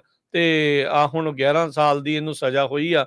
31 ਸਾਲਾਂ ਦਾ ਹੈ ਕੀ ਹੁੰਦੀ ਉਮਰ? ਹਾਂਜੀ ਤੁਸੀਂ ਦੇਖੋ ਵੀ ਕੋਈ ਜ਼ਿਆਦਾ ਉਮਰ ਨਹੀਂ ਹੁੰਦੀ 31 ਸਾਲ। ਉਹ 2018 ਦਾ ਦੇਖੋ ਇਹ ਮਾਮਲਾ ਆ ਤੇ ਉਦੋਂ ਤਾਂ ਹੋਰ ਵੀ ਛੋਟਾ ਸੀਗਾ ਤੇ ਉਸ ਟਾਈਮ ਦੇ ਉੱਤੇ 20s ਦੇ ਵਿੱਚ ਸੀਗਾ ਤੇ ਉਹ ਉਦੋਂ ਇਹ ਸਾਰਾ ਕੁਝ ਕਰ ਰਿਹਾ ਸੀਗਾ। ਆਪਣੀ ਘਰ ਵਾਲੀ ਦੇ ਨਾਲ ਸ਼ਾਇਦ ਉਹਨੇ ਡਿਵੋਰਸ ਕਰਕੇ ਇਹਦੇ ਨਾਲ ਵਿਆਹ ਕਰਾ ਕੇ ਉੱਥੋਂ ਦੀ ਜਿਹੜੀ ਪ੍ਰਾਪਰਟੀ ਉਹ ਵੀ ਹੜੱਪਣ ਦੀ ਇਹਦੀ ਕੋਸ਼ਿਸ਼ ਸੀ, ਸਾਜ਼ਿਸ਼ ਜਿਹੜੀ ਕਹਿੰਦੇ ਵੀ ਉਹ ਚੱਲ ਰਹੀ ਸੀ। ਕਿੰਨੇ ਘਿਨਾਉਣੇ ਲੋਕ ਆ। ਹੁਣੇ ਹਿੰਦੂਜਾ ਪਰਿਵਾਰ ਇੰਗਲੈਂਡ ਦੇ ਵਿੱਚ ਉਹ ਵੀ ਅੰਦਰ ਹੋਏ ਆ ਇਹੀ ਮਾਮਲੇ ਦੇ ਵਿੱਚ। ਸੋ ਇਹ ਆ ਵੀ ਜਿਹੜਾ ਸਰਮਾਏਦਾਰ ਹੁੰਦਾ ਨਾ ਕਈ ਵਾਰੀ ਜਿਹੜਾ ਤਗੜਾ, ਜਿਹਦਾ ਕਹਿੰਦਾ ਮੇਰਾ 27-20 ਆ, ਪਰ ਜਿਹੜਾ ਅਦਾਲਤ ਆ ਜਾਂ ਕਾਨੂੰਨ ਆ ਉਹ ਕੈਚਅਪ ਕਰ ਲੈਂਦਾ ਆ, ਉਹ ਤੁਹਾਨੂੰ ਬਾਈਟ ਕਰਦਾ ਆ ਬਾਅਦ ਦੇ ਵਿੱਚ। ਸੋ ਭਾਈ ਏਦਾਂ ਦੇ ਪੁੱਠੇ ਕੰਮ ਜਿਹੜੇ ਉਹ ਨਹੀਂ ਕਰਨੇ ਚਾਹੀਦੇ। ਗਿਲਰੋਏ ਦੀ ਕੁਝ ਸਮਾਂ ਪਹਿਲਾਂ ਇੱਧਰ ਦੀ ਇੱਕ ਖਬਰ ਆਈ ਸੀ, ਉੱਥੇ ਵੀ ਉਹ ਪਾਸਪੋਰਟ ਵਗੈਰਾ ਰੱਖ ਕੇ ਤੇ ਉਹਨਾਂ ਦੇ ਨਾਲ ਏਦਾਂ ਕਰ ਰਹੇ ਸੀ। ਜਦੋਂ ਕੋਈ ਨਵਾਂ ਆਉਂਦਾ ਉਹਨੂੰ ਜ਼ਰੂਰਤ ਵੀ ਹੁੰਦੀ ਹੈ ਕੰਮ ਦੀ, ਦੋਨਾਂ ਨੂੰ ਇੱਕ ਦੂਜੇ ਦੀ ਜ਼ਰੂਰਤ ਹੁੰਦੀ ਆ। ਇਹ ਨਾ ਕਰੇ ਵੀ ਇੱਕ ਜਣਾ ਕਵੇ ਵੀ ਨਹੀਂ ਹੁਣ ਤੂੰ ਮੇਰਾ ਗੁਲਾਮ ਹੀ ਆ, ਹੁਣ ਤੂੰ ਐਕਸਪਲੋਇਟ ਜਿਹੜਾ ਆ ਉਹ ਕੰਮ ਨਹੀਂ ਜਿਹੜਾ ਉਹ ਕਰਨਾ। ਤੇ ਦੂਜੇ ਨੂੰ ਵੀ ਇਹ ਨਹੀਂ ਚਾਹੀਦਾ ਵੀ ਜੇ ਕਿਸੇ ਨੇ ਤੈਨੂੰ ਮਦਦ ਕੀਤੀ ਆ ਤੇ ਉਹ ਵੀ ਉਹਦੀ ਪਿੱਠ ਦੇ ਪਿੱਛੇ ਵੀ ਛੁਰਾ ਮਾਰੋ। ਇਹ ਆਪਸ ਦੇ ਵਿੱਚ ਸੋਚ ਸਮਝ ਕੇ ਸਮਝੌਤੇ ਦੇ ਨਾਲ ਇਹ ਕੰਮ ਜਿਹੜਾ ਉਹ ਚੱਲਦੇ ਹੁੰਦੇ ਆ। ਥੋੜੇ ਟਾਈਮ ਦੇ ਲਈ ਹਰ ਇੱਕ ਨੂੰ ਜਿਹੜੀ ਇੱਕ ਦੂਜੇ ਦੀ ਜ਼ਰੂਰਤ ਪੈਂਦੀ ਰਹਿੰਦੀ ਆ। ਜੇ ਕੋਈ ਇਹ ਸੋਚਦਾ ਵੀ ਜਾਂ ਕੋਈ ਪਹਿਲੋਂ ਕਰਦਾ ਸੀ, ਜੇ ਕੋਈ ਫਸਿਆ ਨਹੀਂ, ਇਹਦਾ ਮਤਲਬ ਇਹ ਨਹੀਂ ਆ ਵੀ ਤੁਸੀਂ ਜਿਹੜਾ ਉਹ ਫਸਣਾ ਨਹੀਂ ਆ। ਸੋ ਇਹ ਇਦਾਂ ਦੇ ਪੁੱਠੇ ਕੰਮਾਂ ਤੋਂ ਜਿਹੜਾ ਉਹ ਪਰੇ ਜਿਹੜਾ ਉਹ ਰਹੋ। ਤੇ ਆ ਹੁਣ ਡਿਵੋਰਸਡ ਜੋੜਾ ਹੈ ਉਹ ਮਾਮਲਾ ਕੀ ਦੇਖੋ ਕਿੱਥੇ ਦਾ ਕਿੱਥੇ ਜਿਹੜਾ ਉਹ ਬਣਿਆ। ਆਪਣੀ ਘਰ ਵਾਲੀ ਦੇ ਨਾਲ ਡਿਵੋਰਸ ਕਰਕੇ ਉਹਦੇ ਨਾਲ ਉਹਦਾ ਵਿਆਹ ਕਰਾ ਕੇ ਤੇ ਉਹਦੀ ਵੀ ਪ੍ਰਾਪਰਟੀ ਜਿਹੜੀ ਹੜੱਪਣ ਦੀ ਸੀਗੀ ਤੇ ਇੱਥੇ 3 ਸਾਲ ਤੱਕ ਇਸ ਤਰੀਕੇ ਦੇ ਨਾਲ ਬੰਧੂਆ ਮਜ਼ਦੂਰੀ ਜਿਹੜੀ ਆ ਉਹ ਕਰਵਾਉਂਦੇ ਰਹੇ। ਹਾਂਜੀ ਦੇਖੋ ਸਿਆਣੇ ਵੀ ਕਹਿੰਦੇ ਵੀ ਲਾਲਚ ਦੀ ਕੋਈ ਹੱਦ ਨਹੀਂ, ਪਰ ਇੱਕ ਤੁਸੀਂ ਵਧੀਆ ਲਫ਼ਜ਼ ਮੈਨੂੰ ਲੱਗਿਆ ਵੀ ਜਿਹੜਾ ਤਕੜੇ ਦਾ 27-20 ਅਸਲ ਦੇ ਵਿੱਚ ਨਹੀਂ ਹੋਣਾ ਚਾਹੀਦਾ। ਇਹ ਸਾਡੀ ਆਪਸੀ ਸਾਡੀ ਮਾਨਸਿਕਤਾ ਦੀ ਐਕਸੈਪਟ ਕੀਤੀ ਇੱਕ ਥਿਉਰੀ ਆ ਜਿਹੜੀ ਕਿ ਨਹੀਂ ਹੋਣੀ ਚਾਹੀਦੀ। ਬਰਾਬਰਤਾ ਹੋਣੀ ਤਾਂ ਨਹੀਂ ਚਾਹੀਦੀ, ਪਰ ਪ੍ਰਵੀਨ ਜੀ ਆਪਾਂ ਦੇਖਦੇ ਆ ਜਿਹੜੇ ਆਪਾਂ ਮੁਲਕਾਂ ਤੋਂ ਆਏ ਹਾਂਜੀ ਉੱਥੇ ਏਦਾਂ ਚੱਲ ਜਾਂਦਾ, ਇੱਥੇ ਵੀ ਚੱਲਦਾ ਹੀ ਆ। ਇੱਥੇ ਜੇ ਕੋਈ ਇਹ ਸੋਚਦਾ ਨਾ ਵੀ ਇੱਥੇ ਨਹੀਂ ਹੁੰਦਾ, ਸ਼ਾਇਦ ਉਹ ਭੁਲੇਖੇ ਚ ਆ। ਹਾਂ ਵੱਡੇ ਪੱਧਰ ਦੇ ਉੱਤੇ ਉਤਲੇ ਲੈਵਲ ਦੇ ਉੱਤੇ ਆਪਾਂ ਦੇਖਦੇ ਹੀ ਆ। ਜਦੋਂ 2007-2008 ਦਾ ਰਿਸੈਸ਼ਨ ਜਿਹੜਾ ਆਇਆ ਆ ਉਸ ਤੋਂ ਬਾਅਦ ਜਿਨ੍ਹਾਂ ਬੈਂਕਾਂ ਨੇ ਸਾਰਾ ਕਾਂਡ ਜਿਹੜਾ ਉਹ ਰਚਿਆ, ਅੱਜ ਤੱਕ ਕਿਸੇ ਨੂੰ ਸਜ਼ਾ ਹੁੰਦੀ ਸੁਣੀ ਨਹੀਂ ਸੁਣੀ। ਕਿੰਨੇ ਅਟਾਰਨੀ ਜਨਰਲ ਆਏ ਅਮਰੀਕਾ ਦੇ, ਇਹ ਦਾਅਵੇ ਕਰਦੇ ਵੀ ਅਸੀਂ ਸੱਚ ਮੰਨਣਾ ਪੈਂਦਾ ਨਾ। ਵਾਲਮਾਰਟ ਕਹਿੰਦੇ ਆ, ਵਾਲ ਸਟਰੀਟ ਵਾਲਿਆਂ ਨੂੰ ਅਸੀਂ ਅੰਦਰ ਕਰਾਂਗੇ ਕਿ ਇਹਨੇ ਹੱਥ ਨਹੀਂ ਜਿਹੜਾ ਉਹ ਲਾਇਆ। ਇਨਫੈਕਟ ਟੈਕਸ ਪੇਅਰ ਦੀ ਮਨੀ ਦੇ ਕੇ ਜਿਹੜੇ ਉਹ ਬਾਅਦ ਦੇ ਵਿੱਚ ਖਹਿੜਾ ਛਡਾ ਕੇ ਜਿਹੜਾ ਫਿਰ ਉਹ ਗਾਜ ਟੈਕਸ ਪੇਅਰ ਤੇ ਡਿੱਗਦੀ ਹੈ, ਗਾਜ ਟੈਕਸ ਪੇਅਰ ਦੇ ਮੋਢਿਆਂ ਤੇ ਆਪਣੇ ਮੋਢਿਆਂ ਤੇ ਭਾਰ ਜਿਹੜਾ ਇਹ ਰਹਿੰਦਾ ਹੈ। ਪਰ ਚਲੋ ਇਹ ਚੰਗਾ ਸਬਕ ਆ।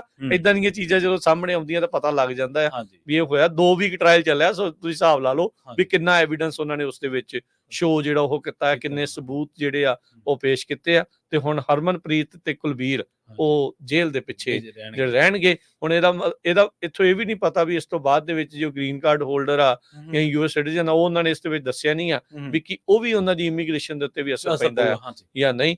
ਕਈ ਤਾਂ ਕਹਿੰਦੇ ਆ ਵੀ ਭਾਈ ਹੁਣ ਇਹਨੂੰ ਵਾਪਸ ਜਿਹੜਾ ਉਹ ਤੋੜ ਦੇਣਾ ਚਾਹੀਦਾ ਆ ਸਜ਼ਾ ਪੂਰੀ ਕਰਨ ਤੋਂ ਬਾਅਦ। ਜੀ ਰਾਜਕਰਮਜੀਤ ਸਿੰਘ ਜੀ, ਇੱਥੇ ਆਪਣਾ ਇੱਕ ਬ੍ਰੇਕ ਦਾ ਵੇਲਾ ਹੋ ਚੱਲਿਆ ਜੀ। ਬ੍ਰੇਕ ਤੋਂ ਬਾਅਦ ਖਬਰਾਂ ਦਾ ਸਿਲਸਿਲਾ ਜਾਰੀ ਰੱਖਾਂਗੇ।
ਬ੍ਰੇਕ ਤੋਂ ਬਾਅਦ ਇੱਕ ਵਾਰ ਮੁੜ ਤੋਂ ਤੁਹਾਡਾ ਸਾਰਿਆਂ ਦਾ ਸਵਾਗਤ ਹੈ ਪ੍ਰੋਗਰਾਮ ਅਪਡੇਟ ਅਮਰੀਕਾ ਦੇ ਵਿੱਚ। ਤੁਸੀਂ ਜੁੜੇ ਹੋਏ ਹੋ ਪੰਜਾਬੀ ਰੇਡੀਓ USA ਦੇ ਨਾਲ ਤੇ ਇੱਕ ਵਾਰ ਮੁੜ ਤੋਂ ਜੁੜ ਚੁੱਕੇ ਨੇ ਰਾਜਕਰਨਵੀਰ ਸਿੰਘ ਜੀ। ਰਾਜਕਰਨਵੀਰ ਸਿੰਘ ਜੀ, ਸਤਿ ਸ਼੍ਰੀ ਅਕਾਲ, ਸਵਾਗਤ ਹੈ ਜੀ।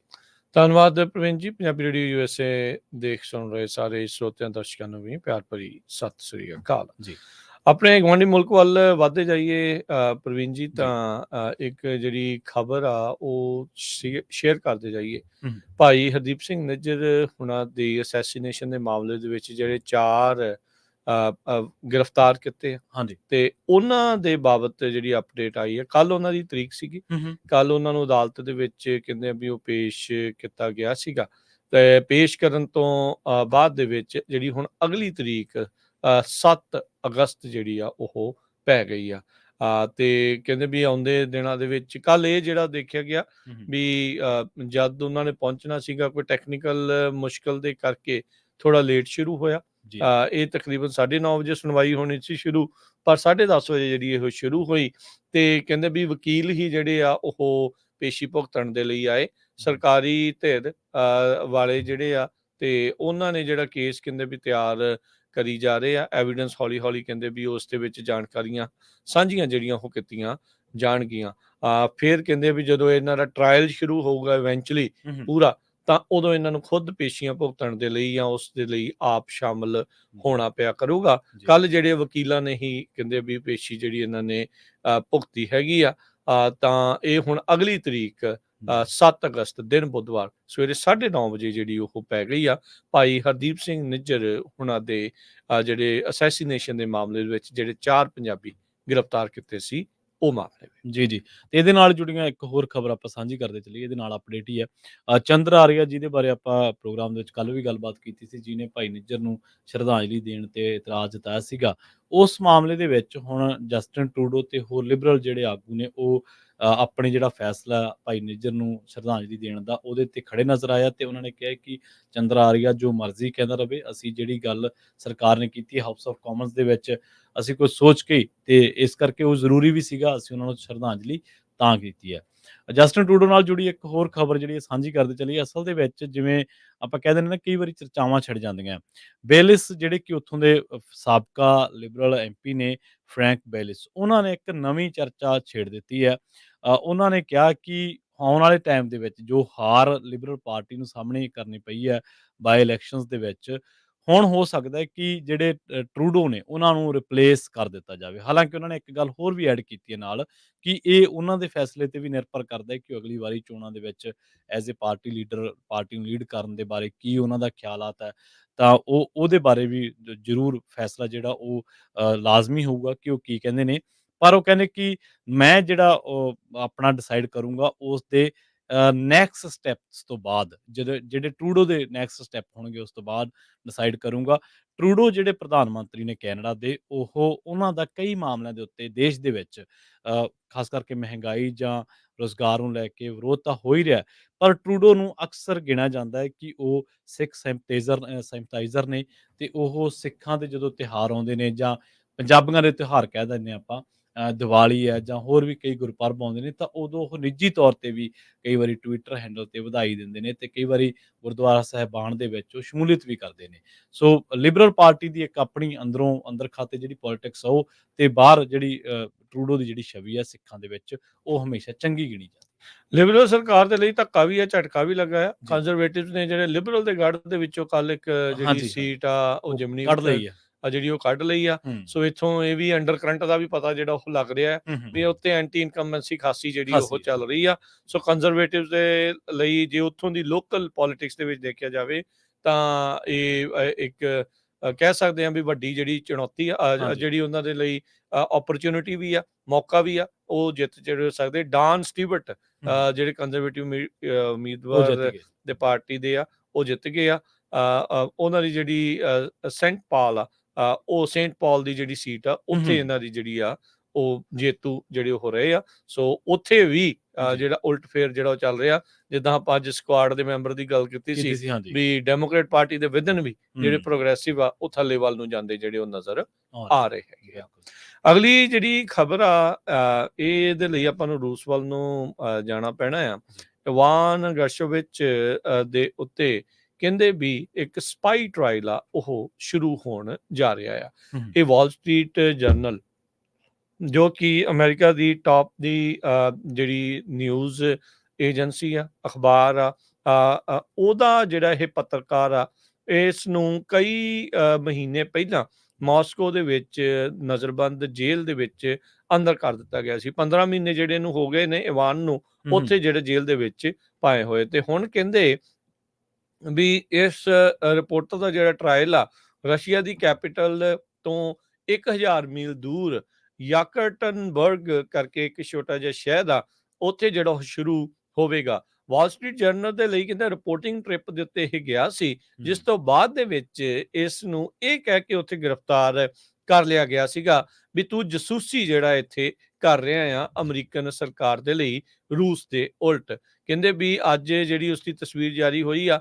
ਸਿਰ ਉਹਦਾ ਪੂਰੀ ਤਰ੍ਹਾਂ ਮੁੰਨਿਆ ਹੈ, ਸ਼ੇਵ ਕੀਤਾ ਆ, ਚੈਕਰਡ ਸ਼ਰਟ ਤੇ ਜੀਨ ਜਿਹੜੀ ਆ ਉਸਨੇ ਪਾਈ ਆ, ਮੈਟਲ ਤੇ ਗਲਾਸ ਕੇਜ ਦੇ ਵਿੱਚ ਉਸ ਨੂੰ ਰਸ਼ੀਅਨ ਕੋਰਟ ਰੂਮ ਦੇ ਵਿੱਚ ਲਿਆਂਦਾ ਗਿਆ। ਤੇ ਕਹਿੰਦੇ ਵੀ ਇਸ ਜਿਸ ਦੇ ਵਿੱਚ ਉਹਨੂੰ ਕਟਹਿਰੇ ਦੇ ਵਿੱਚ ਨਹੀਂ, ਜਿਹੜੀ ਇਹ ਮੈਟਲ ਤੇ ਗਲਾਸ ਦੇ ਵਿੱਚ ਜਦੋਂ ਉਹਨੂੰ ਲਿਆਂਦਾ ਜਾਂਦਾ, ਉਸਨੂੰ ਅਕਵੇਰੀਅਮ ਆਖਿਆ ਜਾਂਦਾ, ਜਿਹ 'ਚ ਯੂਜੂਲੀ ਆਪਾਂ ਪਾਣੀ ਪਾ ਕੇ ਮੱਛੀਆਂ ਰੱਖਦੇ ਆ। ਸੋ ਕਹਿੰਦੇ ਵੀ ਉਹ ਕੈਮਰੇਜ਼ ਦੇ ਲਈ ਸਮਾਈਲ ਕੀਤਾ, ਪਰ ਉਸਨੇ ਕੋਈ ਕਮੈਂਟ ਜਿਹੜਾ ਉਹ ਪੇਸ਼ ਨਹੀਂ ਕੀਤਾ। National security Spokesman John Karbi ਨੇ ਬਾਰ-ਬਾਰ ਕਿਹਾ ਇਵਾਨ ਸਪਾਈ ਨਹੀਂ ਹੈਗਾ, ਇਹ ਇੱਕ ਆਪਣੀ ਪੱਤਰਕਾਰਤਾ ਦੇ ਲਈ ਉੱਥੇ ਗਿਆ ਸੀ, ਰਿਪੋਰਟਿੰਗ ਦੇ ਲਈ ਜਿਹੜਾ ਉਹ ਗਿਆ ਸੀਗਾ। ਤੇ ਬਹੁਤ ਜਿਹੜੀਆਂ ਕੋਸ਼ਿਸ਼ਾਂ ਜੱਦੋ-ਜਹਿਦ ਚੱਲਦੀ ਜਾ ਰਹੀ ਇਹਨਾਂ ਦੇ ਪਰਿਵਾਰ ਵੱਲੋਂ ਵੀ, ਵਾਲ ਸਟਰੀਟ ਜਰਨਲ ਵੱਲੋਂ ਵੀ ਇਸ ਨੂੰ ਛੁਡਾ ਕੇ ਜਿਹੜਾ ਉੱਥੋਂ ਲਿਆਂਦਾ ਜਿਹੜਾ ਹੋ ਜਾਵੇ। ਇਸ ਟਾਈਮ ਜੇ ਦੇਖਿਆ ਜਾਵੇ, ਡਿਪਟੀ ਵਰਲਡ ਕਵਰੇਜ ਚੀਫ ਜਿਹੜੇ ਉੱਥੇ ਦੇ ਵਾਲ ਸਟਰੀਟ ਜਰਨਲ ਦੇ ਆ, ਉਹ ਕਹਿੰਦੇ ਵੀ ਇਹ ਇੱਕ ਬੋਗਸ ਪ੍ਰੋਸੈਸ ਆ, ਇਹ ਆਊਟਰੇਜੀਅਸ ਆ, ਵੀ ਇਹ ਧੱਕੇ ਦੇ ਨਾਲ ਇਸ ਨੂੰ ਇਹਨਾਂ ਨੇ ਅੰਦਰ ਜਿਹੜਾ ਉਹ ਕਰ ਦੇਣਾ ਆ। ਰਸ਼ੀਆ ਦੇ ਵਿੱਚ 1% ਤੋਂ ਵੀ ਘੱਟ ਅਕੁਏਟਲ ਰੇਟ ਆ, ਜਿਸ ਦੇ ਉੱਤੇ ਦੋਸ਼ ਲੱਗਦੇ ਆ, ਉਹ ਸਿਰਫ 99% ਜਿਹੜੇ ਦੋਸ਼ੀ ਕਰਾਰ ਹੁੰਦੇ ਆ। ਮੈਂ ਜੇ 1% ਤੋਂ ਵੀ ਘੱਟ ਲੋਕ ਜਿਹੜੇ ਆ ਨਿਰਦੋਸ਼ ਹੋ ਕੇ ਬਾਹਰ ਜਿਹੜੇ ਹੋ ਆਉਂਦੇ ਆ। ਯੂਜੂਲੀ ਇਹਨਾਂ ਮਾਮਲਿਆਂ ਦੇ ਵਿੱਚ ਜਦੋਂ ਸਰਕਾਰਾਂ ਆਪਸ 'ਚ ਗੱਲਬਾਤ ਕਰਦੀ ਆ, ਇੱਕ ਦੇ ਬਦਲੇ ਇੱਕ ਜਾਂ ਇੱਕ ਦੇ ਬਦਲੇ ਕਈ ਜਿਹੜੀ ਉਹ ਛੱਡਣ ਦੀ ਰਵਾਇਤ ਜਿਹੜੀ ਉਹ ਦੇਖੀ ਜਾਂਦੀ ਆ। ਰੀਸੈਂਟਲੀ ਇੱਕ ਬਾਸਕਟਬਾਲ ਦੀ ਜਿਹੜੀ ਕੁੜੀ ਆ, ਜਿਹੜੀ WNBA ਦੀ, ਉਸ ਨੂੰ ਜਿਹੜਾ ਉਹ ਛਡਾਇਆ ਗਿਆ ਸੀਗਾ, ਕਿਉਂਕਿ ਉਹਦੇ ਜਦੋਂ ਰਸ਼ੀਆ ਨੂੰ ਗਈ ਸੀ, ਉਹਦੇ ਕੋਲੋਂ ਵੀਡ ਜਿਹੜੀ ਉਹ ਲੱਭੀ ਸੀਗੀ, ਤੇ ਉਸ ਤੋਂ ਬਾਅਦ 'ਚ ਕਈ ਬੰਦੇ ਇੱਧਰੋਂ ਛੱਡ ਕੇ ਉਸ ਨੂੰ ਵਾਪਸ ਲਿਆਂਦਾ ਗਿਆ ਸੀ। ਤੇ ਹੁਣ ਇਹਦੇ ਪਰਿਵਾਰ ਵਾਲੇ ਤਾਂ ਬਾਕੀ ਉਹਦਾ ਕਹਿ ਤਾਂ ਰਹੇ ਆ, ਭਾਈ ਇਸ ਨੂੰ ਵੀ ਛਡਾਉਣ ਦੇ ਲਈ ਬਾਈਡਨ ਪ੍ਰਸ਼ਾਸਨ ਨੂੰ ਹੱਥ ਪੈਰ ਜਿਹੜੇ ਉਹ ਮਾਰਨ ਦੀ ਜ਼ਰੂਰਤ ਹੈਗੀ ਆ। ਤੇ ਕਹਿੰਦੇ ਵੀ ਹੁਣ ਇਸ ਨੂੰ ਵੀ ਕਈ ਸਾਲਾਂ ਦੀ ਜਿਹੜੀ ਸਜ਼ਾ ਆ ਉਹ ਹੋ ਸਕਦੀ ਆ, ਜਿਸ ਦੇ ਵਿੱਚ ਦੋਸ਼ੀ ਕਰਾਰ ਦੇ ਦਿੱਤਾ ਜਾਂਦਾ ਆ, ਜੋ ਕਿ ਉੱਥੋਂ ਦੇ ਪ੍ਰੋਸੈਸ ਦੇ ਵਿੱਚ ਲੱਗ ਰਿਹਾ ਆ ਵੀ ਉਹ ਇਦਾਂ ਹੀ ਹੋ ਜਾਵੇਗਾ। ਜੀ, ਅਗਲੀ ਖਬਰ ਦੇ ਵੱਲ ਵਧੀਏ ਤੇ ਜਿਹੜੀ ਖਬਰ ਆ ਇਹ ਸਮਿਥਲੈਂਡ, ਆਇਓਵਾ ਦੇ ਇਲਾਕਿਆਂ ਦੇ ਵਿੱਚੋਂ ਆ ਰਹੀ ਹੈ, ਜਿੱਥੇ ਫਲੱਡ ਨੇ ਜਿਹੜਾ ਕਾਫੀ ਕਹਿਰ ਮਚਾਇਆ ਹੋਇਆ ਇਹਨਾਂ ਇਲਾਕਿਆਂ ਦੇ ਵਿੱਚ। ਉੱਥੇ ਇੱਕ ਫੈਮਿਲੀ ਹੈ ਜਿਹੜੀ ਕਿ ਬਾਰਨਸ ਫੈਮਿਲੀ ਹੈ, ਬਾਰਬਰ ਫੈਮਿਲੀ ਹੈ, ਤਾਂ ਉਹ ਕਾਫੀ ਟਾਈਮ ਤੋਂ ਸਟੋਰ ਚਲਾ ਰਹੇ ਨੇ, ਤੇ ਉੱਥੇ ਉਹਨਾਂ ਦਾ ਘਰ ਵੀ ਹੈ। ਉਹ ਕਹਿੰਦੇ ਕਿ ਪਹਿਲੀ ਵਾਰੀ ਅਸੀਂ ਦੇਖਿਆ ਕਿ ਸਾਡੇ ਘਰਾਂ ਤੱਕ ਪਾਣੀ ਜਿਹੜਾ ਉਹ ਫਲੱਡ ਦਾ ਆ ਚੁੱਕਿਆ। ਅਸਲ ਦੇ ਵਿੱਚ ਉੱਥੇ ਜਿਹੜਾ ਰਿਵਰ ਆ ਉਹ ਫਲੱਡ ਕਰ ਗਿਆ, ਲਿਟਲ ਸਿਓਕਸ ਰਿਵਰ ਉਹਨੂੰ ਕਹਿ ਰਹੇ ਨੇ। ਉਹ ਮੀਂਹ ਪੈਣ ਦੇ ਨਾਲ ਜਾਂ ਪਿਛਲੇ ਡੈਮ ਖੁੱਲਣ ਦੇ ਨਾਲ ਜਿਹੜਾ ਉਹ ਫਲੱਡ ਕਰ ਗਿਆ, ਤੇ ਹੁਣ ਆਉਣ ਵਾਲੇ ਟਾਈਮ ਦੇ ਵਿੱਚ Iowa, South Dakota, Minnesota, Michigan, Wisconsin, Nebraska ਤੇ ਹੋਰ ਜਿਹੜੇ ਇਹਨਾਂ ਸਟੇਟਾਂ ਦੇ ਜਿਹੜੇ ਕੁਛ ਇਲਾਕੇ ਨੇ ਉਹ ਇਸ ਫਲੱਡ ਤੋਂ ਪ੍ਰਭਾਵਿਤ ਹੋ ਸਕਦੇ ਨੇ। ਜਿਹੜੀ ਇੱਕ ਹੋਰ US ਟੂਡੇ ਨੇ ਉੱਤੇ ਖਬਰ ਆਈ ਹੈ, ਤੇ ਇੱਕ AP ਜਿਹੜੀ ਨਿਊਜ਼ ਦੇ ਰਿਹਾ, ਉਹਦੇ ਮੁਤਾਬਕ ਮਿਨੀਸੋਟਾ ਡੈਮ ਦਾ ਵੀ ਜਿਹੜਾ ਪਾਣੀ ਦਾ ਪੱਧਰ ਉਹ ਕਾਫੀ ਵੱਧ ਗਿਆ, ਤੇ ਆਉਣ ਵਾਲੇ ਟਾਈਮ ਦੇ ਵਿੱਚ ਇਸ ਡੈਮ ਦੇ ਵਿੱਚੋਂ ਵੀ ਪਾਣੀ ਰਿਲੀਜ਼ ਕਰਨਾ ਪਊਗਾ, ਜਿਹਦੇ ਸਿੱਟੇ ਵਜੋਂ ਜਿਵੇਂ ਬਾਰਨਸ ਫੈਮਿਲੀ ਦਾ ਜ਼ਿਕਰ ਕੀਤਾ, ਤਾਂ ਇਹਨਾਂ ਇਲਾਕਿਆਂ ਦੇ ਵਿੱਚ ਡੈਸਮੋਇਨਸ ਦੇ, ਆਇਓਵਾ ਦੇ ਇਲਾਕੇ ਜਾਂ ਕੋਈ ਹੋਰ ਇਲਾਕੇ ਨੇ, ਉੱਥੇ ਹੁਣ ਫਲੱਡ ਜਿਹੜਾ ਆ ਸਕਦਾ। ਤੇ ਜਿਹੜੇ ਥੋੜਾ ਸਮਾਂ ਪਹਿਲਾਂ ਹੀ ਮੈਨਕਾਟੋ ਦਾ ਜਿਹੜਾ ਇਲਾਕਾ, ਉਹ ਵੀ ਬਲੂ ਅਰਥ ਰਿਵਰ ਦੇ ਵਿੱਚ ਪਾਣੀ ਦਾ ਪੱਧਰ ਜਿਹੜਾ ਵੱਧ ਗਿਆ, ਤੇ ਉਹ ਵੀ ਹੁਣ ਫਲੱਡ ਦੀ ਮਾਰ ਹੇਠ ਆ ਚੁੱਕਿਆ। ਮਿਨੀਸੋਟਾ ਦਾ ਇਹ ਜਿਹੜਾ ਰੈਪਿਡੈਨ ਡੈਮ ਆ, ਜੀ। ਕਹਿੰਦੇ ਵੀ ਇਹ ਟੁੱਟਣ ਦੀ ਕਗਾਰ ਤੇ ਆ। ਹਾਂਜੀ, ਪਿੱਛੋਂ ਪਾਣੀ ਇੰਨਾ ਕੁ ਜ਼ਿਆਦਾ ਆ ਰਿਹਾ, ਤੇ ਮਲਬਾ ਇੰਨਾ ਕੁ ਜ਼ਿਆਦਾ ਜਿਹੜਾ ਉਸ ਦੇ ਵਿੱਚ ਪਾਣੀ ਦੇ ਵਿੱਚ ਆ ਰਿਹਾ ਆ, ਵੀ ਉਹ ਬਿਲਕੁਲ ਟੁੱਟਣ ਦੀ ਕਗਾਰ ਤੇ ਆ। ਜਿਹੜੇ ਉਸ ਤੋਂ ਹੇਠਾਂ ਰਹਿ ਰਹੇ ਆ, ਨਿਵਾਣ ਵਾਲੇ ਪਾਸੇ ਨੂੰ ਰਹਿੰਦੇ ਲੋਕ ਆ, ਉਹਨਾਂ ਨੂੰ ਆਲਰੇਡੀ ਇਹ ਦੱਸਿਆ ਗਿਆ ਵੀ ਭਾਈ ਕਿਸੇ ਵੀ ਟਾਈਮ ਤੁਹਾਨੂੰ ਇੱਥੋਂ ਨਿਕਲਣਾ ਜਿਹੜਾ ਉਹ ਪੈ ਸਕਦਾ ਆ। ਵੇਟ ਜਿਹੜੀ ਉਹ ਨਾ ਕਰਿਓ, ਆਪਾਂ ਸਾਜੋ ਸਮਾਨ ਜਿਹੜਾ ਉਹ ਬੰਨ ਕੇ ਰੱਖੋ। ਬਹੁਤਾਤ ਦੇ ਵਿੱਚ ਆਪਾਂ ਤੁਹਾਨੂੰ ਕੱਲ੍ਹ ਵੀ ਦੱਸ ਰਹੇ ਸੀ, ਅਮਰੀਕਾ ਦੇ ਵਿੱਚ ਦੋਨੋਂ ਹੀ ਜਿਹੜੇ ਕਹਿਰ ਆ ਇਸ ਟਾਈਮ ਪੈਰਲਲੀ ਜਿਹੜੇ ਉਹ ਚੱਲ ਰਹੇ ਆ। ਗ੍ਰੈਂਡ ਜਿਹੜੀਆਂ ਫੀਲਡਸ ਆ ਇਹਨਾਂ ਦੇ ਵਿੱਚ ਗ੍ਰੇਟ ਪਲੇਨਸ ਦੇ ਵਿੱਚ ਇੱਕ ਪਾਸੇ ਹੜ੍ਹ ਤੇ ਦੂਜੇ ਪਾਸੇ ਅੱਤ ਦੀ ਜਿਹੜੀ ਗਰਮੀ ਆ ਉਸ ਨੇ ਲੋਕਾਂ ਨੂੰ ਪੂਰੀ ਤਰ੍ਹਾਂ ਜਿਹੜਾ ਉਹ ਝੰਬਿਆ ਪਿਆ ਆ।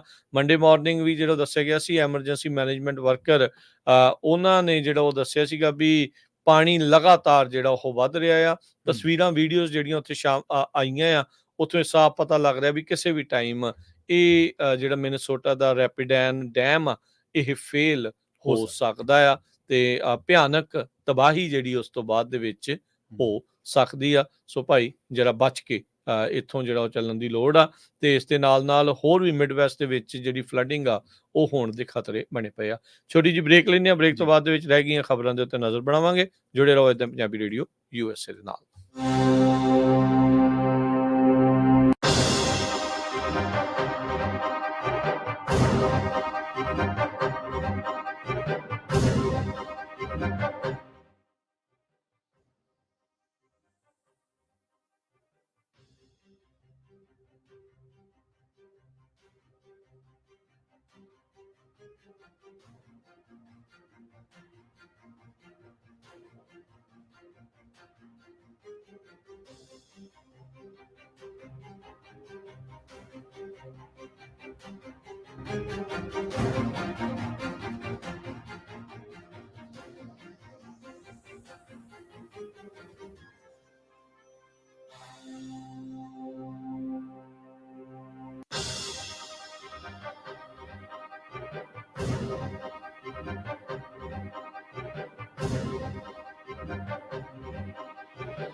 ਬ੍ਰੇਕ ਤੋਂ ਬਾਅਦ ਇੱਕ ਵਾਰ ਮੁੜ ਤੋਂ ਤੁਹਾਡਾ ਸਾਰਿਆਂ ਦਾ ਸਵਾਗਤ ਹੈ ਪ੍ਰੋਗਰਾਮ ਅਪਡੇਟ ਅਮਰੀਕਾ ਦੇ ਵਿੱਚ। ਤੁਸੀਂ ਜੁੜੇ ਹੋਏ ਹੋ ਪੰਜਾਬੀ ਰੇਡੀਓ ਯੂਐਸਏ ਦੇ ਨਾਲ ਤੇ ਇੱਕ ਵਾਰ ਮੁੜ ਤੋਂ ਜੁੜ ਚੁੱਕੇ ਨੇ ਰਾਜਕਰਮਵੀਰ ਸਿੰਘ ਜੀ। ਰਾਜਕਰਮਵੀਰ ਸਿੰਘ ਜੀ, ਬ੍ਰੇਕ ਤੋਂ ਬਾਅਦ ਸਵਾਗਤ ਹੈ ਜੀ। ਸਤਿ ਸ਼੍ਰੀ ਅਕਾਲ। ਧੰਨਵਾਦ ਸਭ ਨੂੰ, ਪਿਆਰ ਭਰੀ ਸਤਿ ਸ਼੍ਰੀ ਅਕਾਲ।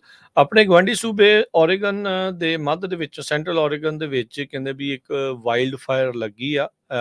ਤੇਜ਼ ਹਵਾਵਾਂ ਦੇ ਕਰਕੇ ਅੱਗ ਓਵਰਨਾਈਟ 1700 ਏਕੜ ਦੇ ਵਿੱਚ ਫੈਲ ਚੁੱਕੀ ਆ, ਜਿਸ ਕਰਕੇ ਉੱਥੇ ਵਸਦੇ ਜਿਹੜੇ ਲੋਕ ਆ ਜਾਂ ਘਰ ਆ, ਉਹਨਾਂ ਨੂੰ ਇਵੈਕੂਏਸ਼ਨ ਦੇ ਜਿਹੜੇ ਆਰਡਰ ਆ ਉਹ ਦਿੱਤੇ ਗਏ। ਡਾਰਲਿਨ 3 ਫਾਇਰ ਜਿਹੜੀ ਕਹਿੰਦੇ ਆ ਵੀ ਇਹ ਬਰਨ ਕਰ ਰਹੀ ਆ ਇਸ time. Central Oregon fire management ਨੇ ਇਹ ਦੱਸਿਆ ਹੈਗਾ ਆ। ਕਹਿੰਦੇ ਵੀ ਕੱਲ ਦੁਪਹਿਰ 2 ਵਜੇ ਇਹ ਸ਼ੁਰੂਆਤ ਹੋਈ ਸੀ। ਉਸ ਤੋਂ ਬਾਅਦ ਤੇਜ਼ ਹਵਾਵਾਂ ਦੇ ਕਰਕੇ ਇਹ ਜਿਹੜੀ ਅੱਗ ਆ, ਜਿਹੜੀ ਪਾਈਨ ਫੋਰੈਸਟ ਆ, ਲਪਾਈਨ ਦਾ ਇਲਾਕਾ, ਛੋਟਾ ਜਿਹਾ ਟਾਊਨ ਆ ਜਿੱਥੇ 2500 ਲੋਕ ਰਹਿੰਦੇ ਆ, ਕੈਸਕੇਡ ਮਾਊਂਟੇਨਸ ਦੇ ਜਿਹੜਾ ਕਹਿ ਲਓ ਵੀ ਫੁੱਟ ਹਿਲਸ ਦੇ ਵਿੱਚ, ਉੱਥੇ ਇਹ ਅੱਗ ਲੱਗੀ ਆ। ਸੋ 1100 ਘਰਾਂ ਤੇ ਬਿਜ਼ਨਸਿਸ ਨੂੰ ਇਵੈਕੂਏਸ਼ਨ ਅਲਰਟਸ ਜਿਹੜੇ ਆ ਉਹ ਜਾਰੀ ਕੀਤੇ ਜਾ ਚੁੱਕੇ ਆ। ਅਜੇ ਤੱਕ ਇਹ 0% ਕੰਟੇਨ ਜਿਹੜੀ ਆ ਉਹ ਹੋਈ ਆ। ਇਸ ਦੇ ਉੱਤੇ ਬਿਲਕੁਲ ਵੀ ਕਾਬੂ ਜਿਹੜਾ ਉਹ ਨਹੀਂ ਪਾਇਆ ਗਿਆ ਹੈਗਾ ਜੀ। ਅਗਲੀ ਖਬਰ ਦੇ ਵੱਲ ਵਧੀਏ ਤੇ ਜਾਂਦਿਆਂ ਤੇ ਗੱਲ ਕਰੀਏ ਅਮਰੀਕਾ ਦੀ ਰਾਜਨੀਤੀ ਬਾਰੇ। ਮਾਫ ਕਰਨਾ, ਅਮਰੀਕਾ ਦੀ ਇਕਨੋਮੀ ਦੇ ਬਾਰੇ ਜਿਹੜਾ ਹੁਣ ਇੱਕ ਚਰਚਾ ਚੱਲੀ ਹੈ। ਇਹਦੇ ਵਿੱਚ 16 ਜਿਹੜੇ ਨੋਬਲ ਪ੍ਰਾਈਜ਼ ਵਿਨਿੰਗ ਇਕਨੋਮਿਸਟ ਨੇ, ਉਹਨਾਂ ਨੇ ਇਹ ਦਾਅਵਾ ਕੀਤਾ ਕਿ ਜਿਹੜਾ ਟਰੰਪ ਜੇਕਰ ਦੁਬਾਰਾ ਰਾਸ਼ਟਰਪਤੀ ਬਣਦੇ ਨੇ ਤਾਂ ਉਹਨਾਂ ਦੇ ਆਉਣ ਦੇ ਨਾਲ ਜਿਹੜੀ ਇਕਨੋਮੀ ਦੀ ਹਾਲਤ ਆ, ਆਰਥਿਕਤਾ, ਉਹ ਅਮਰੀਕਾ ਦੀ ਹੋਰ ਗੜਬੜਾ ਜੂਗੀ। ਤੇ ਉਹ ਇਸ ਟਾਈਮ ਮੰਨਦੇ ਨੇ ਕਿ ਇਨਫਲੇਸ਼ਨ ਹੈ ਜਿਹੜਾ ਉਹ ਅਮਰੀਕਾ ਦੇ ਵਿੱਚ ਨੰਬਰ 1 ਐਨਮੀ ਉਹਨੂੰ ਮੰਨਿਆ ਜਾਂਦਾ ਹੈ ਅਮਰੀਕਾ ਦੀ ਇਕਨੋਮੀ ਵਾਸਤੇ। ਉਹ ਕਹਿੰਦੇ ਕਿ ਅਮਰੀਕਨਸ ਨੇ ਜਿਹੜੇ ਉਹ ਅੱਕ ਚੁੱਕੇ ਨੇ ਕਾਸਟ ਆਫ ਲਿਵਿੰਗ ਤੋਂ, ਤੇ ਫਾਰਮਰ ਜਿਹੜੇ ਪ੍ਰੈਜ਼ੀਡੈਂਟ ਡੋਨਲਡ ਟਰੰਪ ਜਿਹੜੇ ਦਾਅਵੇ ਕਰ ਰਹੇ ਨੇ ਉਹਨਾਂ ਦੇ ਨਾਲ ਤਾਂ ਉਹ ਸਗੋਂ ਹੋਰ ਵੀ ਵੱਧ ਤੋਂ ਬਦਤਰ ਹੋ ਜਾਣਗੀਆਂ। ਤੇ ਇਹਨਾਂ ਨੇ ਇੱਕ ਲਫ਼ਜ਼ ਜਿਹੜਾ ਉਹ ਵਰਤਿਆ ਕਿ ਜੇਕਰ ਉਹ ਆਉਂਦੇ ਨੇ ਟਰੰਪ, ਤਾਂ ਉਹਨਾਂ ਦੇ ਆਉਣ ਦੇ ਨਾਲ ਟਰੰਪ ਏਜੰਡਾ ਜਿਹੜਾ ਉਹ ਇਨਫਲੇਸ਼ਨ ਨੂੰ ਸਗੋਂ ਹੋਰ ਜ਼ਿਆਦਾ ਅੱਗੇ ਨੂੰ ਤੇਜ਼ੀ ਦੇ ਨਾਲ ਵਧਾ ਦੂਗਾ। ਸੋ ਇਹ ਜਿਹੜੀ ਗੱਲ ਆ ਉਹ ਟਰੰਪ ਦੇ ਸਮਰਥਕਾਂ ਦੇ ਗੋਲੀ ਵਾਂਗੂ ਵੱਜੀ ਆ। ਨੋਬਲ ਪ੍ਰਾਈਜ਼ ਵਿਨਿੰਗ ਜਿਹੜੇ ਹੁਣ ਤੱਕ ਦੇ ਆਰਥਿਕ ਮਾਹਰ ਨੇ, ਇਹਨਾਂ ਨੇ ਕਈ ਹਵਾਲੇ ਦਿੱਤੇ ਨੇ ਰਾਜਕਰਮਵੀਰ ਸਿੰਘ ਜੀ ਇਸ ਗੱਲਬਾਤ ਦੇ ਵਿੱਚ।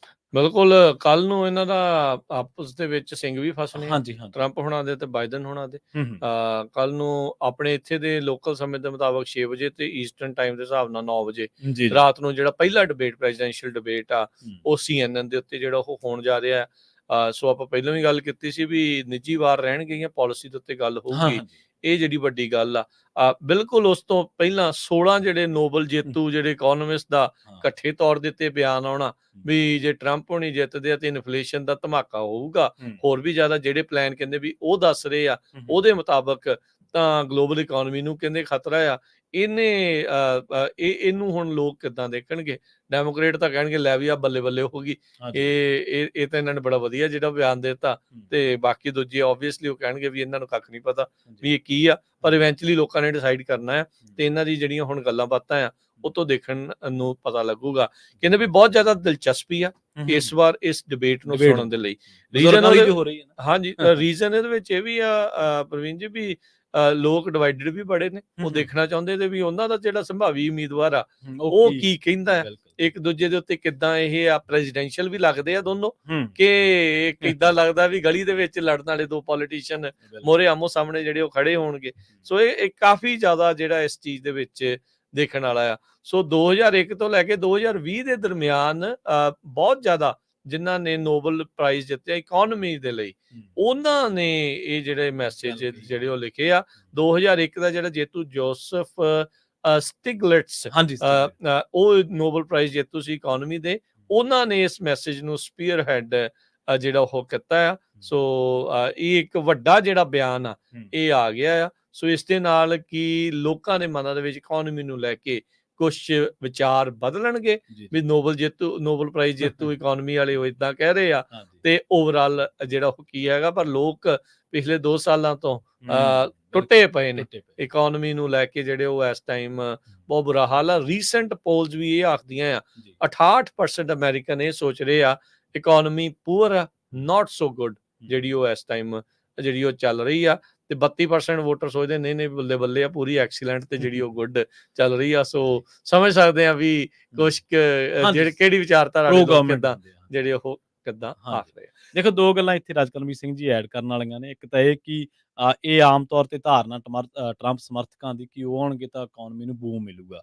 ਪਰ ਉਹਨਾਂ ਨੇ ਇੱਕ ਗੱਲ ਕਹੀ ਹੈ 8.4 ਟ੍ਰਿਲੀਅਨ ਦਾ ਹਵਾਲਾ ਦਿੱਤਾ ਜਿਹੜਾ ਕਿ ਟਰੰਪ ਦੀ ਜਦੋਂ ਚੱਲ ਰਹੀ ਸੀ ਟਰਮ ਉਦੋਂ ਬੋਰੋ ਕੀਤਾ ਗਿਆ ਸੀ। ਸਭ ਤੋਂ ਜ਼ਿਆਦਾ ਸਭ ਤੋਂ ਸਭ ਤੋਂ ਜ਼ਿਆਦਾ ਹਾਂਜੀ। ਇਹ ਰਿਪਬਲਿਕਨਸ ਨਾ ਇਹ ਇਹਨਾਂ ਦੀ ਮਾੜੀ ਚੀਜ਼ ਆ। ਹਾਂਜੀ ਜਦੋਂ ਤਾਂ ਹੁਣ ਬਾਈਡਨ ਵੇਲੇ ਵੱਧਦਾ ਆ, ਹੂੰ ਉਦੋਂ ਤਾਂ ਸਾਰੇ ਹੁੱਬ ਕੇ ਦੱਸਦੇ ਆ। ਹੂੰ ਤੇ ਇਹ ਡੈਮੋਕ੍ਰੇਟ ਵੀ ਇਦਾਂ ਦੇ ਹੀ ਆ, ਇਹ ਹਾਂਜੀ ਕੋਈ 2 ਤੋਂ 3 ਹੀ ਆ। ਹਾਂ ਬਿਲਕੁਲ ਵੀ ਬੋਰੋ ਤਾਂ ਇਹਦੇ ਕਰਦੇ ਬਾਰੇ ਹੀ। ਨਹੀਂ ਬੋਲਦੇ, ਉਹ ਹੂੰ, ਉਹਦੇ ਬਾਰੇ ਇਹਦੇ ਜਿਹੜਾ ਬੋਲਦੇ। ਬੋਲਦੇ ਆ। ਪਰ ਹੂੰ। ਟਰੰਪ ਦੇ ਵੇਲੇ ਜਿਹੜੇ ਆંકੜੇ ਇਹ ਕਹਿੰਦੇ ਆ ਵੀ ਟਰੰਪ ਨੇ ਜਿਹੜਾ ਕਰਜ਼ਾ ਉਹ ਜ਼ਿਆਦਾ ਚੜਵਾਇਆ ਇਸ ਟਾਈਮ ਬਾਈਡਨ ਦੇ ਜਿਹੜੇ ਉਹ ਮੁਤਾਬਕ।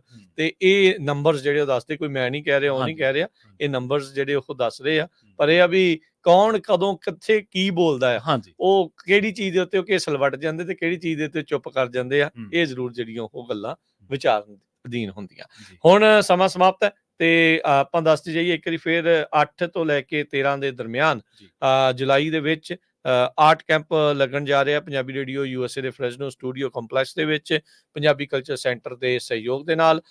ਸੁਖਪ੍ਰੀਤ ਸਿੰਘ ਜਿਹੜੇ ਕਲਾ ਅਧਿਆਪਕ ਆ ਉਹ ਇੱਥੇ ਹੋਣਗੇ ਤੇ ਜਿਹੜੇ ਬੱਚਿਆਂ ਨੂੰ ਬਹੁਤ ਹੀ ਜੀ। ਵਧੀਆ ਢੰਗ ਦੇ ਨਾਲ ਜਿਹੜੇ ਆ ਉਹ ਕਲਾ ਦੇ ਬਾਰੇ, ਆਰਟ ਦੇ ਬਾਰੇ ਜਿਹੜੇ ਉਹ ਦੱਸਣਗੇ। ਤਰ੍ਹਾਂ ਦੀਆਂ ਜਿਹੜੀਆਂ ਐਕਟੀਵਿਟੀਜ਼ ਜਿਹੜੀਆਂ ਉਹਨਾਂ ਨੇ ਇਸ ਦੇ ਵਿੱਚ ਕਰਵਾਉਣੀਆਂ ਆ। ਸੋ ਜ਼ਰੂਰ ਆਪਾਂ ਇਹੀ ਚਾਹੁੰਦੇ ਆ ਵੀ ਵੱਧ ਤੋਂ ਵੱਧ ਜਿਹੜੇ ਬੱਚੇ ਆ ਇਸ ਕੈਂਪ ਦਾ ਜਿਹੜਾ ਉਹ ਫਾਇਦਾ ਲੈਣ। ਅੱਜ ਹੀ ਆਪਣੇ ਬੱਚੇ ਨੂੰ ਰਜਿਸਟਰ ਕਰਵਾਉਣ ਦੇ ਲਈ ਤੁਸੀਂ ਕਾਲ ਕਰੋ 4087227698 408 722 7698 ਦੇ ਉੱਤੇ। ਤੇ ਹੁਣ ਲੈਣੇ ਇਜਾਜ਼ਤ, ਸਭ ਨੂੰ ਪਿਆਰ ਭਰੀ ਸਤਿ ਸ਼੍ਰੀ ਅਕਾਲ।